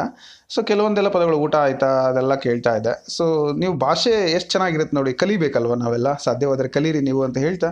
ಮತ್ತು ನಿಮಗೊಂದು ವಿಚಾರ ಗೊತ್ತಿಲ್ಲ, ನಮ್ಮ ಕ್ಲಾಸ್ಗಳಲ್ಲಿ ಈಗ ರವಿಚಂದ್ರ ಸ್ವಾಮಿ ಅಂತ ಹೇಳಿ ಒಬ್ಬರು ಸರ್ ಪಾಠ ಮಾಡ್ತಾ ಇದ್ದಾರೆ. ಈಗ ಇಂಗ್ಲೀಷ್ ಮಾಡಲಿಕ್ಕೆ ಹೇಳಿದ್ದೀನಿ ಅವರಿಗೆ. ಅವರು 5 ಭಾಷೆಗಳನ್ನು ಮಾತಾಡ್ತಾರೆ.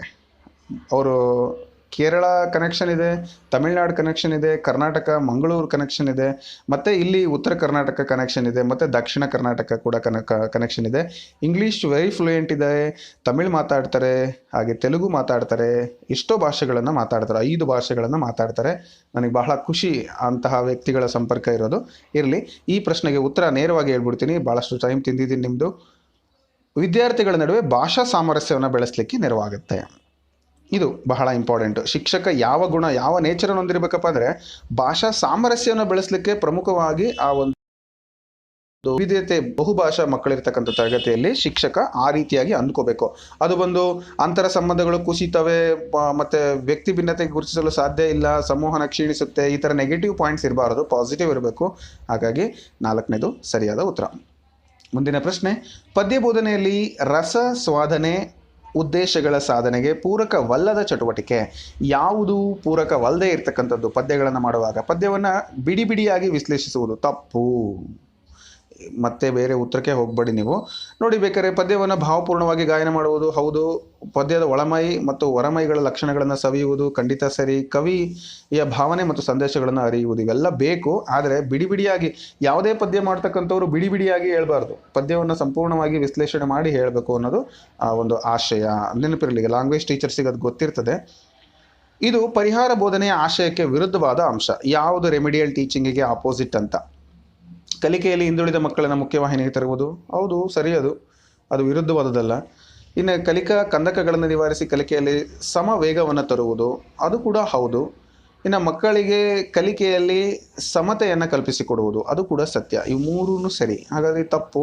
ಸೊ ಇದನ್ನು ನೀವು ಆಯ್ಕೆ ಮಾಡ್ಕೊಳ್ಳಿ. ಅಂದರೆ ಕಲಿಕೆಯಲ್ಲಿ ಹಿಂದುಳಿದ ಮಕ್ಕಳನ್ನು ಗುರುತಿಸಿ ಅದೇ ತರಗತಿಯಲ್ಲಿ ಉಳಿಸ್ತಕ್ಕಂಥದ್ದು ಈ ಪರಿಹಾರ ಬೋಧನೆಯ ಆಶಯ ಅಲ್ಲ. ಸೊ ಅದು ಬೇರೆ ಕ್ಲಾಸಿಗೆ ಅವನು ಹೇಗೆ ಪ್ರಮೋಟ್ ಆಗಲೇಬೇಕು, ಅಲ್ಲೇ ಉಳಿಸ್ತಕ್ಕಂಥದ್ದಲ್ಲ ಅದು. ಓಕೆನಾ? ಹಾಗಾಗಿ 4ನೇ ಉತ್ತರವನ್ನು ಆಯ್ಕೆ ಮಾಡ್ಕೊಳ್ಳಿ. ಇನ್ನು ಭಾವಪೂರ್ಣ ಮಾತುಗಾರಿಕೆ ಸಾಮರ್ಥ್ಯವನ್ನು ಬೆಳೆಸಲಿಕ್ಕೆ ಸೂಕ್ತವಾದ ಚಟುವಟಿಕೆ ಯಾವುದು ಅಂತ ಕೇಳಿದರೆ, ಭಾವಪೂರ್ಣ ಅಂದಾಗ ನನಗೆ ನೆನಪಾಗುತ್ತೆ, ನಿಜವಾಗ್ಲೂ ಎಷ್ಟು ಚೆನ್ನಾಗಿ ವಾಗ್ಮಿಗಳು ನಾವು ನಮ್ಮ ಸುತ್ತಮುತ್ತ ಇರ್ತಾರೆ. ನನಗೆ ಭಾಳ ಇಷ್ಟ ಕೆಲವರು. ಗುರುರಾಜ್ ಕರ್ಜಿಗಿ ಅವರು ತುಂಬ ಇಷ್ಟ. ಅವ್ರ ಭಾಷೆಯನ್ನು ಕೇಳಬೇಕು, ಅವ್ರ ಮಾತುಗಳನ್ನು ಕೇಳಬೇಕು. ಎಷ್ಟು ಮೋಟಿವೇಶನ್ ಮಾಡ್ತಾರೆ, ಎಷ್ಟು ಚೆನ್ನಾಗಿ ಹೇಳ್ತಾರೆ, ಎಷ್ಟು ಒಳ್ಳೆ ಅಭಿವ್ಯಕ್ತಿ ಸಾಮರ್ಥ್ಯ, ಆಮೇಲೆ ವಿಷಯ ಕ್ರೋಢೀಕರಣ ಹೆಂಗೆ ಮಾಡ್ತಾರೆ. ಹಾಗೆಯೇ ಇನ್ನು ನೀವು ಚಕ್ರವರ್ತಿ ಸೂಲಿಬೆಲೆ ಅಂತ ಇದ್ದಾರೆ, ನಿಮ್ಗೆ ಅವರು ಗೊತ್ತಿರ್ಬೋದು. ಅವ್ರು ಎಷ್ಟು ಒಳ್ಳೆ ಮಾತಾಡ್ತಾರೆ, ಎಷ್ಟು ವಾಗ್ಮಿಗಳು. ಎಲ್ಲ ಬಿಡಿ, ನಮ್ಮ ನರೇಂದ್ರ ಮೋದಿ ಅವರು ಹೇಗೆ ಮಾತಾಡ್ತಾರೆ, ನಮ್ಮ ದೇಶದ ಪ್ರಧಾನಿಗಳು ಎಷ್ಟು ಚೆನ್ನಾಗಿದೆ. ಹಿಂದಿ ನಮಗೆ ಬರೋದಿಲ್ಲ ಭಾಷೆ, ಆ್ಯಕ್ಚುಲಿ ನಮಗೆ ಕಲ್ತಿದ್ದೀವಿ SSLC ಆದರೂ ಕೂಡ ಅವರು ಮಾತನಾಡ್ತಕ್ಕಂಥದ್ದು ಮೇರಾ ಪ್ಯಾರ ದೇಶವಾಸಿಯೋಂಕು ಅಂದಾಗ ನಮಗೆ ಗೊತ್ತಾಗತ್ತೆ, ಓ ನನ್ನ ಜನರೇ, ನನ್ನ ದೇಶದಲ್ಲಿ ವಾಸ ಮಾಡ್ತಕ್ಕಂಥ ಜನರೇ. ಸೊ ನಾವು ಎಷ್ಟು ಚೆನ್ನಾಗಿ ನಮಗೆ ಅರ್ಥ ಆಗುತ್ತೆ ಅಂದರೆ ಬಹಳ ಸುಲಿದ ಬಾಳೆಹಣ್ಣೆ ರೀತಿಯಲ್ಲಿ ಅರ್ಥ ಆಗುತ್ತೆ. ಹಾಗಾಗಿ ಭಾವಪೂರ್ಣತೆ ಮಾತುಗಾರಿಕೆ ಬೆಳೆಸಲಿಕ್ಕೆ ಬೇಕಾಗಿರ್ತಕ್ಕಂಥದ್ದು ಇಲ್ಲಿ ಇರುವಂಥ ಆಪ್ಷನ್ಸಲ್ಲಿ ಸೂಕ್ತ ನಿರೂಪಣೆ, ಕಥೆಯ ನಿರೂಪಣೆ. ಅದು ಯಾವುದು? ಕಥೆಯ ನಿರೂಪಣೆ ಅಂತಕ್ಕಂಥದ್ದು. ಅದರ ಮುಖಾಂತರ ನಾವು ಭಾವಪೂರ್ಣ ಮಾತುಗಾರಿಕೆ ಸಾಮರ್ಥ್ಯವನ್ನು ಬೆಳೆಸ್ಬೋದು. ಕಥೆಯನ್ನು ಹೇಳುವಾಗ, ದುಃಖದ ಕಥೆಯನ್ನು ಹೇಳುವಾಗ ನಗ್ನಗ್ತಾ ಪಾಠ ಮಾಡೋದಲ್ಲ, ದುಃಖವಾಗಿಯೇ ಹೇಳ್ತಕ್ಕಂಥದ್ದು. ಅಥವಾ ಯಾವುದೋ ಒಂದು ಸಿಟ್ಟು ಬಂದಾಗ ಜೋರು ಧ್ವನಿಯಲ್ಲಿ ಹೇಳ್ತಕ್ಕಂಥದ್ದು ನೋಡಿ, ಅದೆಲ್ಲ ಭಾವನೆಯನ್ನು ತೋರಿಸ್ತಕ್ಕಂಥದ್ದು ನಿಮಗೆ ಗೊತ್ತಿರುತ್ತೆ. ಇದನ್ನೆಲ್ಲ ನಾನು ತರಗತಿಯಲ್ಲಿ ಪ್ರಯೋಗ ಮಾಡಿ ನೋಡಿದ್ದೀನಿ. ನನಗೆ ತುಂಬ ಇಷ್ಟ ಲ್ಯಾಂಗ್ವೇಜ್. ನಾನು ಕನ್ನಡ ಒಂದು ಸಬ್ಜೆಕ್ಟ್ ಪಾಠ ಮಾಡ್ತಿದ್ದೆ. ಕಾರಣ ಇಷ್ಟೇ, ನನಗೆ ಲ್ಯಾಂಗ್ವೇಜ್ ಬೇಕು ಅಂತ.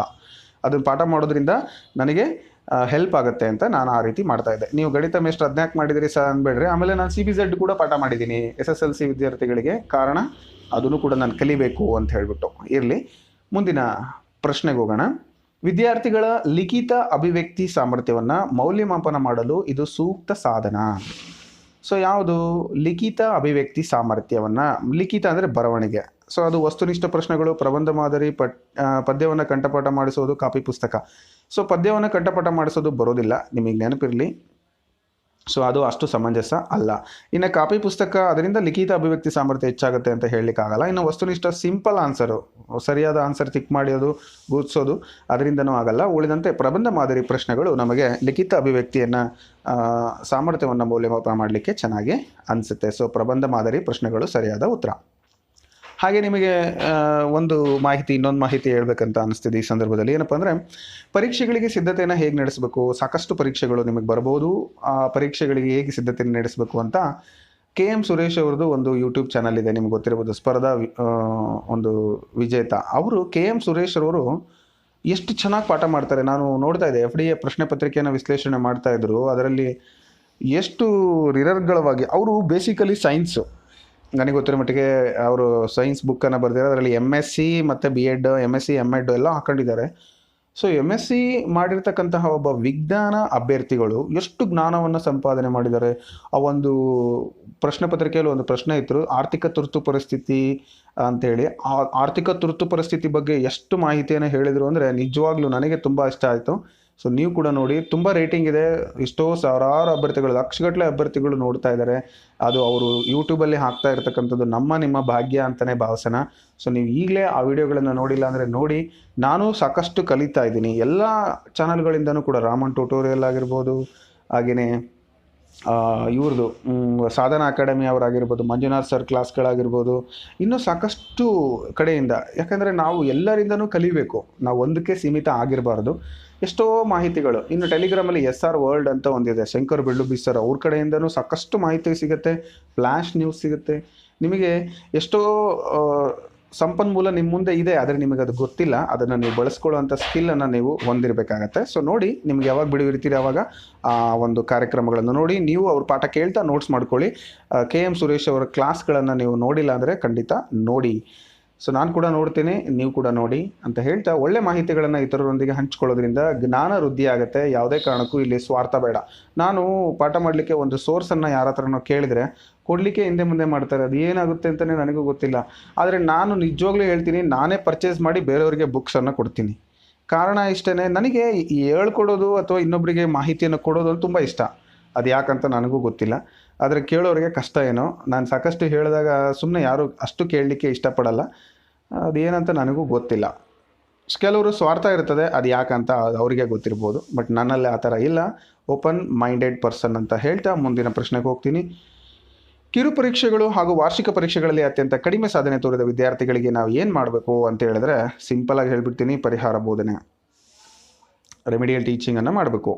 ಇನ್ನು ಒಂದು ಉತ್ತಮ ಭಾಷಾ ಪಠ್ಯಪುಸ್ತಕದ ಸೂಕ್ತವಲ್ಲದ ಅಂಶ ಅಂದರೆ ಯಾವ್ದು ಸರಿ ಇಲ್ಲ ಅಂತ ಹೇಳ್ಬಿಟ್ಟು, ಪದಸಂಪತ್ತು, ವ್ಯಾಕರಣ ಚಟುವಟಿಕೆಗಳು ಇರಬೇಕು, ಓದು ಬರಹ ಪೋಷಣೆಗಳು ಇರಬೇಕು. ಇನ್ನು ಸ್ವತಂತ್ರ ಅಭಿವ್ಯಕ್ತಿ ಮತ್ತು ರಸ ಸ್ವಾದನೆಯನ್ನು ಉತ್ತೇಜಿಸುವ ಅಂಶಗಳು ಕೂಡ ಇರಬೇಕು. ಇನ್ನು ಪಡಿ ಹಚ್ಚು ರೀತಿಯಲ್ಲಿ ಮಾಹಿತಿ ಆಧಾರಿತ ಪಠ್ಯಪುಸ್ತಕಗಳು ಅಂತ ಇದೆ. ಸೊ ಇಲ್ಲಿ ಸೂಕ್ತವಲ್ಲದ ಅಂಶ ಅಂತಂದಾಗ ಪಡಿ ಹಚ್ಚು ರೀತಿಯಲ್ಲಿ ಮಾಹಿತಿ ಆಧಾರಿತ ಪಠ್ಯಗಳು ಅದು ಅಲ್ಲ ಅಂತಕ್ಕಂಥದ್ದು. ಇನ್ನು 3 ಓಕೆ, ಲಾಸ್ಟ್ನೇದು ನಾಟ್ ಓಕೆ. ಇನ್ನು ಆರಂಭದಲ್ಲಿ ಓದು ಕಲಿಸಲು ಬಳಸಬಹುದಾದ ಸೂಕ್ತ ವಿಧಾನ, ಪ್ರಾಥಮಿಕ ಹಂತದಲ್ಲಿ ಓದು ಕಲಿಸಲಿಕ್ಕೆ ನಾವು ವರ್ಣಮಾಲೆಯ ಚಾರ್ಟು, ಚಿತ್ರ ಸಹಿತ ವಾಕ್ಯಗಳ ಸಾಧನ ಎರಡನ್ನೂ ಬಳಸ್ಕೊತೀವಿ. ಸೊ ಆ ಒಂದು ಪರೀಕ್ಷೆಯಲ್ಲಿ 2015 ಪತ್ರಿಕೆ 2ರಲ್ಲಿ TET ಎಕ್ಸಾಮ್ನಲ್ಲಿ ಒಂದು ಪ್ರಶ್ನೆ ಪತ್ರಿಕೆಯಲ್ಲಿ ಇದ್ದಾಗ ಎರಡೂ ಕೂಡ ಸರಿ ಅಂತ ಹೇಳ್ಬಿಟ್ಟು ಕೀ ಆನ್ಸರ್ಸನ್ನು ಕೊಟ್ಟಿದ್ದಾರೆ. ಸೊ ನೀವು ಅದನ್ನು ನೆನ್ಪಿಟ್ಕೊಳ್ಳಿ. ವರ್ಣಮಾಲೆಯ ಚಾರ್ಟನ್ನು ಕೂಡ ಬಳಸ್ಬೋದು, ಚಿತ್ರ ಸಹಿತ ವಾಕ್ಯಗಳ ಸಾಧನವನ್ನು ಕೂಡ ನೀವು ಬಳಸ್ಬೋದು. ಇನ್ನು ಕೊನೆಯ ಪ್ರಶ್ನೆ, ವಿದ್ಯಾರ್ಥಿಗಳ ಮೌಖಿಕ ಅಭಿವ್ಯಕ್ತಿ ಸಾಮರ್ಥ್ಯವನ್ನು ಮಾಪನ ಮಾಡಲು ಮೌಖಿಕ ಅಭಿವ್ಯಕ್ತಿ ಅಂದರೆ ಓರಲ್ ಬಳಸುವಂಥ ಸಾಧನ ಯಾವುದು? ಓರಲ್ ಅಂದಾಗ ನಿಮ್ಗೆ ಗೊತ್ತಿದೆ, ಪ್ರಶ್ನೆಗಳನ್ನು ಕೇಳುವುದು, ಪಠ್ಯಾಧಾರಿತ ಪ್ರಶ್ನೆಗಳನ್ನು ಕೇಳುವುದು. ಹಾಗೆ ಪ್ರಶ್ನೆಗಳಿಗೆ ಪ್ರಬಂಧ ಮಾದರಿ ಪ್ರಶ್ನೆಗಳಿಗೆ ಉತ್ತರ ಬರೆಸೋದ್ರಿಂದ ಮೌಖಿಕ ಆಗೋದಿಲ್ಲ, ವಸ್ತುನಿಷ್ಠ ಪ್ರಶ್ನೆಗಳಿಗಾಗೋದಿಲ್ಲ, ಭಾಷಾ ಸೂಕ್ತ ಲೇಖನ ಹಾಕೋದ್ರಿಂದ ಮೌಖಿಕ ಎಲ್ಲಾಗತ್ತೆ. ಸೊ ಹಾಗಾಗಿ ಇದೊಂದೇ. ಸೊ ಪಠ್ಯ ಆಧಾರಿತ ಪ್ರಶ್ನೆಗಳನ್ನು ಕೇಳುವುದು ಸರಿಯಾದ ಉತ್ತರ. ಒಂದು ಭಾಷೆಯನ್ನು ಕಲಿಯುವ ಸರಿಯಾದ ಕ್ರಮ ಯಾವುದು ಅಂತ ಸೊ ಆಯ್ಕೆಗಳನ್ನು ಕೊಟ್ಟಿದ್ದಾರೆ, ನೀವು ಗಮನಿಸ್ಬೋದು. ಮಾತನಾಡುವುದು, ಆಲಿಸುವುದು, ಓದುವುದು ಮತ್ತು ಬರೆಯುವುದು ಅಂತ. ಸೊ ಇವನ್ನೇ ಉಲ್ಟಾ ಪಲ್ಟಾ ಇದ್ದಾವೆ. ಸೊ ನೀವು ಆಯ್ಕೆಗಳನ್ನು ನೋಡೋಕೆ ಮುಂಚೆ ಏನು ಮಾಡಬೇಕಪ್ಪ ಅಂತ ಹೇಳಿದ್ರೆ, ಜಸ್ಟ್ ನೀವು ಆ ಒಂದು ಆಯ್ಕೆಗಳಲ್ಲಿ ಗಮನಿಸಬೇಕು ಯಾವ ಆಯ್ಕೆ ಇದಕ್ಕೆ ಸಮಂಜಸವಾಗಬಹುದು ಅಂತ ಹೇಳ್ಬಿಟ್ಟು. ಸೊ ಇದಕ್ಕೆ ನೀವು ಏನು ಮಾಡ್ಬೋದು ಅಂತ ನಾವು ನೋಡೋದಾದರೆ, ಸೊ ಮೊದಲಿಗೆ ನಾವು ಗೆಸ್ ಮಾಡಬೇಕಾಗತ್ತೆ. ಮಾತನಾಡುವುದರಿಂದ, ನಂತರ ಆಲಿಸುವುದರಿಂದ, ನಂತರ ಓದುವುದು, ಬರೆಯುವುದು ಅಂತ. ಸೊ ಇದು ಸರಿನಾ ಅಂತ ನೀವು ಯೋಚನೆ ಮಾಡೋದಾದರೆ, ಮೊದಲೇ ಭಾಷೆ ಗೊತ್ತಿಲ್ಲದೆ ಇರೋರು ಮಾತನಾಡೋದು ಕಷ್ಟ, ಹಾಗಾಗಿ ಇದನ್ನು ರಿಜೆಕ್ಟ್ ಮಾಡಿ. ಇನ್ನು ಆಲಿಸುವುದು, ಓದುವುದು, ಆಲಿಸುವುದು ಪ್ರಥಮ ಹಂತ ಬರ್ಬೋದು, ಇವೆರಡರಲ್ಲೊಂದು. ಸೊ ಬರೆಯುವುದು ಸ್ಟಾರ್ಟಿಂಗ್ ಬರಲ್ಲ, ಇದನ್ನು ರಿಜೆಕ್ಟ್ ಮಾಡಿ. ಸೊ ನಿಮಗೆ ಈಸಿಯಾಗಿ ಈಗ 2ರಲ್ಲಿ ಒಂದು ಆಯ್ಕೆ 50-50 ಕೊಟ್ಟಿದ್ದೀನಿ. ಇವಾಗ ಆಲಿಸುವುದು, ಓದುವುದು. ಸೊ ಆಲಿಸಿದ ತಕ್ಷಣವೇ ಓದಕ್ಕೆ ಸಾಧ್ಯನಾ? ನೀವು ಗೆಸ್ ಹೇಳಿ, ಸಾಧ್ಯ ಇಲ್ಲ ಅಲ್ವಾ? ಸೊ ಹಾಗಾಗಿ ಇದನ್ನು ತೆಗಿರಿ. ಇನ್ನು 4ನೇ ಆಯ್ಕೆ ಸರಿ. ಆಲಿಸುವುದು, ನಂತರ ಆಲಿಸಿರ್ತಕ್ಕಂಥದ್ದನ್ನು ಮಾತನಾಡತಕ್ಕಂಥದ್ದು, ನಂತರ ಓದುವುದು, ನಂತರ ಬರೆಯೋದು ಲಾಸ್ಟ್ ಆಗುತ್ತೆ. ಸೊ ಹಾಗಾಗಿ ಆಯ್ಕೆ 4 ಇದಕ್ಕೆ ಸರಿಯಾದ ಕ್ರಮ ಅಂತ ನೀವು ಗುರುತಿಸಬೇಕಾಗತ್ತೆ. ಈ ಥರ ನಾವು ಮಾಡೋದ್ರಿಂದ ಯಾವುದೇ ಕಾರಣಕ್ಕೂ ಉತ್ತರಗಳು ತಪ್ಪಾಗೋದಿಲ್ಲ. ಓಕೆ, ನೀವು ನಿಮ್ಮದೇ ಆದ ಮೆಥಡಲ್ಲಿ ನೀವು ಫಾಲೋ ಅಪ್ ಮಾಡಿ. ಇನ್ನು ಮುಂದಿನ ಪ್ರಶ್ನೆಗೆ ಹೋಗ್ತೀನಿ. ಮಕ್ಕಳು ಸಹಜವಾಗಿ ಭಾಷೆಯನ್ನು ಇದರ ಮೂಲಕ ಕಲಿತಾರೆ. ಸೊ ಇದನ್ನು ಸಾಕಷ್ಟು ಬಾರಿ ನಾನು ನಿಮ್ಗೆ ಹೇಳ್ತಾ ಹೋಗಿದ್ದೀನಿ. ಹೇಗೆ ಕಲಿತಾರೆ ಅಂತ ಹೇಳಿದ್ರೆ, ಮಕ್ಕಳು ಯಾವಾಗಲೂ ಕೂಡ ಅನುಕರಣೆಯ ಮುಖಾಂತರ ಕಲಿತಾರೆ. ಅಂದರೆ ಇಮಿಟೇಷನ್ ಮಾಡೋದ್ರ ಮುಖಾಂತರ ಆ ಭಾಷೆಯನ್ನು ಕಲೀಲಿಕ್ಕೆ ಇಷ್ಟಪಡ್ತಾರೆ. ಹಾಗಾಗಿ ನೀವು ಅನುಕರಣೆಯ ಮೂಲಕ ಅಂತ ಹೇಳ್ಬಿಟ್ಟು ಹೇಳ್ಬೋದು. ಇನ್ನು ಮಕ್ಕಳ ಕಲಿಕೆ ಬಲಗೊಳ್ಳುವುದನ್ನು ಪ್ರತಿನಿಧಿಸುವಂತಹ ತತ್ವ, ಕಲಿಕೆಯ ಬಲಗೊಳ್ಳುವ ನಿಯಮ ಯಾವುದು? ಅನುಕರಣ ನಿಯಮ, ಅಭ್ಯಾಸ ನಿಯಮ, ಅನುಕ್ರಮಣಿಕೆಯ ನಿಯಮ, ಸಿದ್ಧತಾ ನಿಯಮ. ಸೊ ಇದು ನಿಮಗೆಲ್ಲ ಗೊತ್ತಿದೆ. ಥಾರ್ಂಡೈಕ್ ರವರ ಒಂದು ಕಲಿಕಾ ಸಿದ್ಧಾಂತಗಳಲ್ಲಿ ಈ ಕೆಲವೊಂದು ನಿಯಮಗಳನ್ನು, ಅಭ್ಯಾಸ ನಿಯಮ ಮತ್ತು ಸಿದ್ಧತಾ ನಿಯಮವನ್ನು ನೋಡ್ತೀವಿ. ಅದರಲ್ಲಿ ಅಭ್ಯಾಸ ಮಾಡೋದ್ರಿಂದ ಏನಾಗುತ್ತೆ, ಕಲಿಕೆ ಅಂತಕ್ಕಂಥದ್ದು ಬಲಗೊಳ್ಳುತ್ತೆ ಮತ್ತು ದೃಢೀಕರಣಗೊಳ್ಳುತ್ತೆ. ಸೊ ಹಾಗಾಗಿ ಅಭ್ಯಾಸ ನಿಯಮ ಅಂತಕ್ಕಂಥದ್ದು ಕಲಿಕೆಯನ್ನು ಬಲಗೊಳಿಸಲು ಪ್ರತಿಪಾದಿಸಿದಂತಹ ಒಂದು ತತ್ವ ಅಂತ ಹೇಳ್ಬೋದು. ಇನ್ನು ಒಂದು ಭಾಷೆಯನ್ನು ಕಲಿಯಬೇಕಾದ್ರೆ ಮೊದಲು ನಾವು ಏನು ಮಾಡಬೇಕು ಅಂತ, ಭಾಷೆಯನ್ನು ಅಕ್ಷರಗಳನ್ನು ಗುರುತಿಸುವಂತಾಗಬೇಕು, ಭಾಷೆಯ ವ್ಯಾಕರಣವನ್ನು ಕಲಿತಿರಬೇಕು, ಭಾಷೆಯನ್ನಾಡುವ ಜನರ ನಡುವೆ ಜೀವಿಸಬೇಕು, ಭಾಷೆಯ ಧ್ವನಿಗಳನ್ನು ಗುರುತಿಸುವಂತಾಗಬೇಕು. ಮೊದಲು ಭಾಷೆಯನ್ನು ಕಲಿಬೇಕಾದ್ರೆ ಅಕ್ಷರಗಳನ್ನು ಗುರುತಿಸ್ಲಿಕ್ಕೆ ಆಗೋದಿಲ್ಲ, ಕಷ್ಟ ಆಗತ್ತದು. ವ್ಯಾಕರಣವನ್ನು ನಂತರ ಕಲಿಯೋದು, ಹಾಗಾಗಿ ಜನರ ನಡುವೆ ಜೀವಿಸ್ತಕ್ಕಂಥದ್ದು ಅದು ನಮಗೆ ಚಾನ್ಸ್ ಸಿಕ್ಕರೆ ಜೀವಿಸ್ತೀವಿ, ಇಲ್ಲಾಂದ್ರೆ ಇಲ್ಲ. ಆದರೆ ನಾವು ಕಲಿಸಬೇಕು ಅಂತಕ್ಕಂಥ ತರಗತಿಯನ್ನು ನೀವು ಕನ್ಸಿಡರ್ ಮಾಡಿಕೊಂಡ್ರೆ ಈ ಒಂದು ಆಯ್ಕೆ ಬರೋದಿಲ್ಲ. ಇನ್ನ ಧ್ವನಿಯನ್ನ ಗುರುತಿಸುವಂಥದ್ದು, ಭಾಷೆಯ ಧ್ವನಿಗಳನ್ನ ಗುರುತಿಸುವಂತಾಗಬೇಕು. ಇದು ಮೊದಲನೇ ಅಂತ ನಾವು ಹೇಳ್ಬೋದು. ಭಾಷೆಯನ್ನ ಕಲಿಬೇಕಾದ್ರೆ ಫಸ್ಟ್ ಆಗಿ ನಾವು ಆ ಒಂದು ವಾಯ್ಸ್ ಡಿಫರೆನ್ಸ್ ಅನ್ನ ನಾವು ಕಂಡುಹಿಡಿಬೇಕಾಗತ್ತೆ. ಮುಂದಿನ ಪ್ರಶ್ನೆಗೆ ಹೋಗೋಣ. ಉತ್ತಮ ಮಾತುಗಾರಿಕೆಯ ಪ್ರಧಾನ ಲಕ್ಷಣ ಏನಾಗಿರುತ್ತೆ? ಉತ್ತಮ ಮಾತುಗಾರಿಕೆ ಇದ್ರೆ ಯಾವ ರೀತಿ ಇರಬೇಕು ಅಂತಕ್ಕಂಥದ್ದು ಆಯ್ಕೆಗಳನ್ನು ನೋಡೋಣ. ಮೊದಲನೇ ಆಯ್ಕೆ, ಧ್ವನಿ ಸಂಕೇತಗಳ ಮೂಲಕ ಪ್ರಕಟಗೊಂಡಿರಬೇಕು. ಧ್ವನಿ ಅರ್ಥ ಭಾವನೆಗಳು ಶಬ್ದ ಭಾವನೆಗಳು ಸಮನ್ವಯಗೊಂಡಿರಬೇಕು. ಶಬ್ದಗಳನ್ನು ಬಳಸುವ ಕೌಶಲ ಹೊಂದಿರಬೇಕು. ಇಲ್ಲಿ ಉತ್ತಮ ಮಾತುಗಾರಿಕೆ ಅಂತ ಬಂದಾಗ ಭಾವನೆಗಳು ಕೂಡ ಇರಬೇಕಾಗತ್ತೆ. ಅದ್ರ ಜೊತೆಗೆ ಧ್ವನಿ, ಆ ಒಂದು ಅರ್ಥ ಹಾಗೂ ಭಾವನೆಗಳು ಇವೆಲ್ಲವೂ ಕೂಡ ಸಮನ್ವಯಗೊಂಡಿದ್ರೆ ಮಾತ್ರ ಅದನ್ನು ನಾವು ಉತ್ತಮ ಮಾತುಗಾರಿಕೆ ಅಂತ ಹೇಳ್ತೀವಿ. ನಾನು ಆಗಲೇ ಹೇಳ್ದಂಗೆ ಉತ್ತಮ ವಾಗ್ಮಿಗಳು ಏನು ಮಾತಾಡ್ತಾರೆ, ಫಾರ್ ಎಕ್ಸಾಂಪಲ್ ನೀವು ಗುರುರಾಜ್ ಕರ್ಜಿಗಿ ಗುರುಗಳು ಎಷ್ಟು ಚೆನ್ನಾಗಿ ಮಾತಾಡ್ತಾರೆ, ಅವರ ಒಂದು ಭಾವನೆಗಳು ಮತ್ತು ಅರ್ಥ ಎಷ್ಟು ಚೆನ್ನಾಗಿರುತ್ತೆ. ಹಾಗೇನೆ ಚಕ್ರವರ್ತಿ ಸೂಲಿಬೆಲೆ ಅವರು ಯಾವ ರೀತಿ ಮಾತಾಡ್ತಾರೆ ಮತ್ತು ನಮ್ಮ ಪ್ರಧಾನಮಂತ್ರಿಗಳು ಯಾವ ರೀತಿ ಮಾತಾಡ್ತಾರೆ ನೀವು ಗಮನಿಸ್ಬೋದು. ಅಲ್ಲಿ ಅರ್ಥ ಮತ್ತು ಭಾವನೆಗಳನ್ನ ಸಮನ್ವಯ ಮಾಡಿರ್ತಾರೆ. ಆ ಧ್ವನಿ ಏರಿಳಿತವನ್ನು ನಾವು ಗಮನಿಸ್ಬೋದು. ಸೊ ಇದು ಉತ್ತಮ ಮಾತುಗಾರಿಕೆಯ ಪ್ರಧಾನ ಲಕ್ಷಣ ಅಂತ ನಾವು ಹೇಳ್ಬೋದು. ಇನ್ನು ಕ್ರಿಯಾತ್ಮಕ ವ್ಯಾಕರಣ ಅಂದ್ರೆ ಏನು? ಕ್ರಿಯಾತ್ಮಕ ವ್ಯಾಕರಣ ಎಂದರೇನು ಅಂತ ಇದೆ. ವ್ಯಾಕರಣವನ್ನು ಪ್ರತ್ಯೇಕ ಅವಧಿಗಳಲ್ಲಿ ಕಲಿಸುವುದು, ಸಾಂಪ್ರದಾಯಿಕ ಪದ್ಧತಿಯಲ್ಲಿ ವ್ಯಾಕರಣವನ್ನು ಕಲಿಸುವುದು, ಕೆಲವು ಅವಧಿಗಳನ್ನು ವ್ಯಾಕರಣಕ್ಕೆ ಮೀಸಲಿಟ್ಟು ಕಲಿಸುವುದು, ಕಲಿಕಾ ಪ್ರಕ್ರಿಯೆಯೊಂದಿಗೆ ವ್ಯಾಕರಣವನ್ನು ಸಮ್ಮಿಲನಗೊಳಿಸಿ ಕಲಿಸುವುದು ಅಂತ ಇದೆ. ಸೊ ಇಲ್ಲಿ ನೀವು ವ್ಯಾಕರಣ ಅಂದ ತಕ್ಷಣನೇ ನನಗೊಂದು ನೆನಪು ಬರುತ್ತೆ. ನಾನು ಹಳೆ ಒಂದು ಸ್ಕೂಲಿಗೆ ಒಬ್ಬರು ಟೀಚರ್ ಬಂದಿದ್ರು, ಹೊಸಬರು. ನಾನಲ್ಲಿ ಹೆಡ್ ಮಾಸ್ಟರ್ ಇದ್ದೆ. ಅಂಥ ಸಂದರ್ಭದಲ್ಲಿ ಅವರು ಗ್ರಾಮರ್ ಮಾಡಿಲ್ಲಲ್ಲ ಟೀಚರ್ ಅಂತ ಕೇಳಿದರೆ ಏನು ಹೇಳಿದರು ಅಂದರೆ, ಸರ್ ನನಗೆ ಸಪ್ರೇಟ್ ಪಿರಿಯಡೇ ಸಿಕ್ಕಿಲ್ರಿ ಸರ್, ಎಲ್ಲ ನಮ್ಗೆ ಯಾರು ಕೊಡಲೇ ಇಲ್ಲ ನಾವು ಗ್ರಾಮರ್ ಮಾಡಲಿಕ್ಕೆ ಅಂತ. ಹಾಗಾಗಿ ಎಷ್ಟು ಒಂದು ಭಾಷಾ ಶಿಕ್ಷಕರ ಒಂದು ನ್ಯೂನ್ಯತೆ ಅಂತ ಹೇಳ್ಬೋದು ನೋಡ್ರಿ. ಅಂದರೆ ಅವ್ರಿಗೆ ಎಕ್ಸಾಂಪಲ್ ಹೇಳಿದೆ ಅಷ್ಟೇ. ಅದಕ್ಕಾಗಿ ನೀವು ಸಪರೇಟ್ ಅವಧಿಯನ್ನು ಕಲಿಸ್ಬೇಕು ಅಂತಿಲ್ಲ. ಅದನ್ನು ಏನು ಮಾಡ್ಬೇಕಪ್ಪ ಅಂದರೆ ಕಲಿಕಾ ಪ್ರಕ್ರಿಯೆಯೊಂದಿಗೆ ವ್ಯಾಕರಣವನ್ನು ಸಮ್ಮಿಲನಗೊಳಿಸ್ಬೇಕಾಗತ್ತೆ. ಇವಾಗ ನಾವು ಪಾಠ ಮಾಡ್ತಾ ಇದೀವಿ ಅಂದಾಗ ಅಲ್ಲಿ ಯಾವುದೋ ಒಂದು ಕ್ಲಿಷ್ಟಕರ ಪದ ಬಂತು. ನಾನು ಆಗಲೇ ಹೇಳಿದೆ, ಒಂದು ನಿಮ್ಗೆ ಯಾವುದಾದ್ರೂ ಒಂದು ಪದ ಬರುತ್ತೆ ಅಂದ್ಕೊಳ್ಳಿ. ಸೊ ಅಂಥ ಸಂದರ್ಭದಲ್ಲಿ ನೀವು ಆ ಪದಕ್ಕೆ ಸಂಬಂಧಪಟ್ಟಂತೆ ಸ್ವಂತ ವಾಕ್ಯ ರಚಿಸಿ ಅಂತಕ್ಕಂಥದ್ದು, ವಿರುದ್ಧಾರ್ಥಕ ಪದ ಹೇಳಿ ಅಂತಕ್ಕಂಥದ್ದು. ಸೊ ಈ ಥರ ಚಟುವಟಿಕೆಗಳನ್ನು ಮಾಡಿದಾಗ ಅಲ್ಲಿನೇ ಅದು ಪಾಠದೊಂದಿಗೆ ವ್ಯಾಕರಣವನ್ನು ಕೂಡ ಕಲ್ತಂಗಾಗತ್ತೆ. ಹಾಗಾಗಿ ಅವಧಿಯನ್ನು, ಕೆಲವು ಅವಧಿಗಳನ್ನು ಮೀಸಲಿಡಬೇಕು, ಸಾಂಪ್ರದಾಯಿಕ ಪದ್ಧತಿಯಲ್ಲಿ ಕಲಿಸ್ಬೇಕು, ಅದೆಲ್ಲ ಸರಿಯಾದ ಉತ್ತರ. ಕಲಿಕಾ ಪ್ರಕ್ರಿಯೆಯೊಂದಿಗೆ ವ್ಯಾಕರಣವನ್ನು ಸಮ್ಮಿಳಿತಗೊಳಿಸಬೇಕು ಅಂತಕ್ಕಂಥದ್ದು ನಿಮಗೆ ಗೊತ್ತಿರಲಿ. ಇಲ್ಲೊಂದು ಪದ ಇದೆ.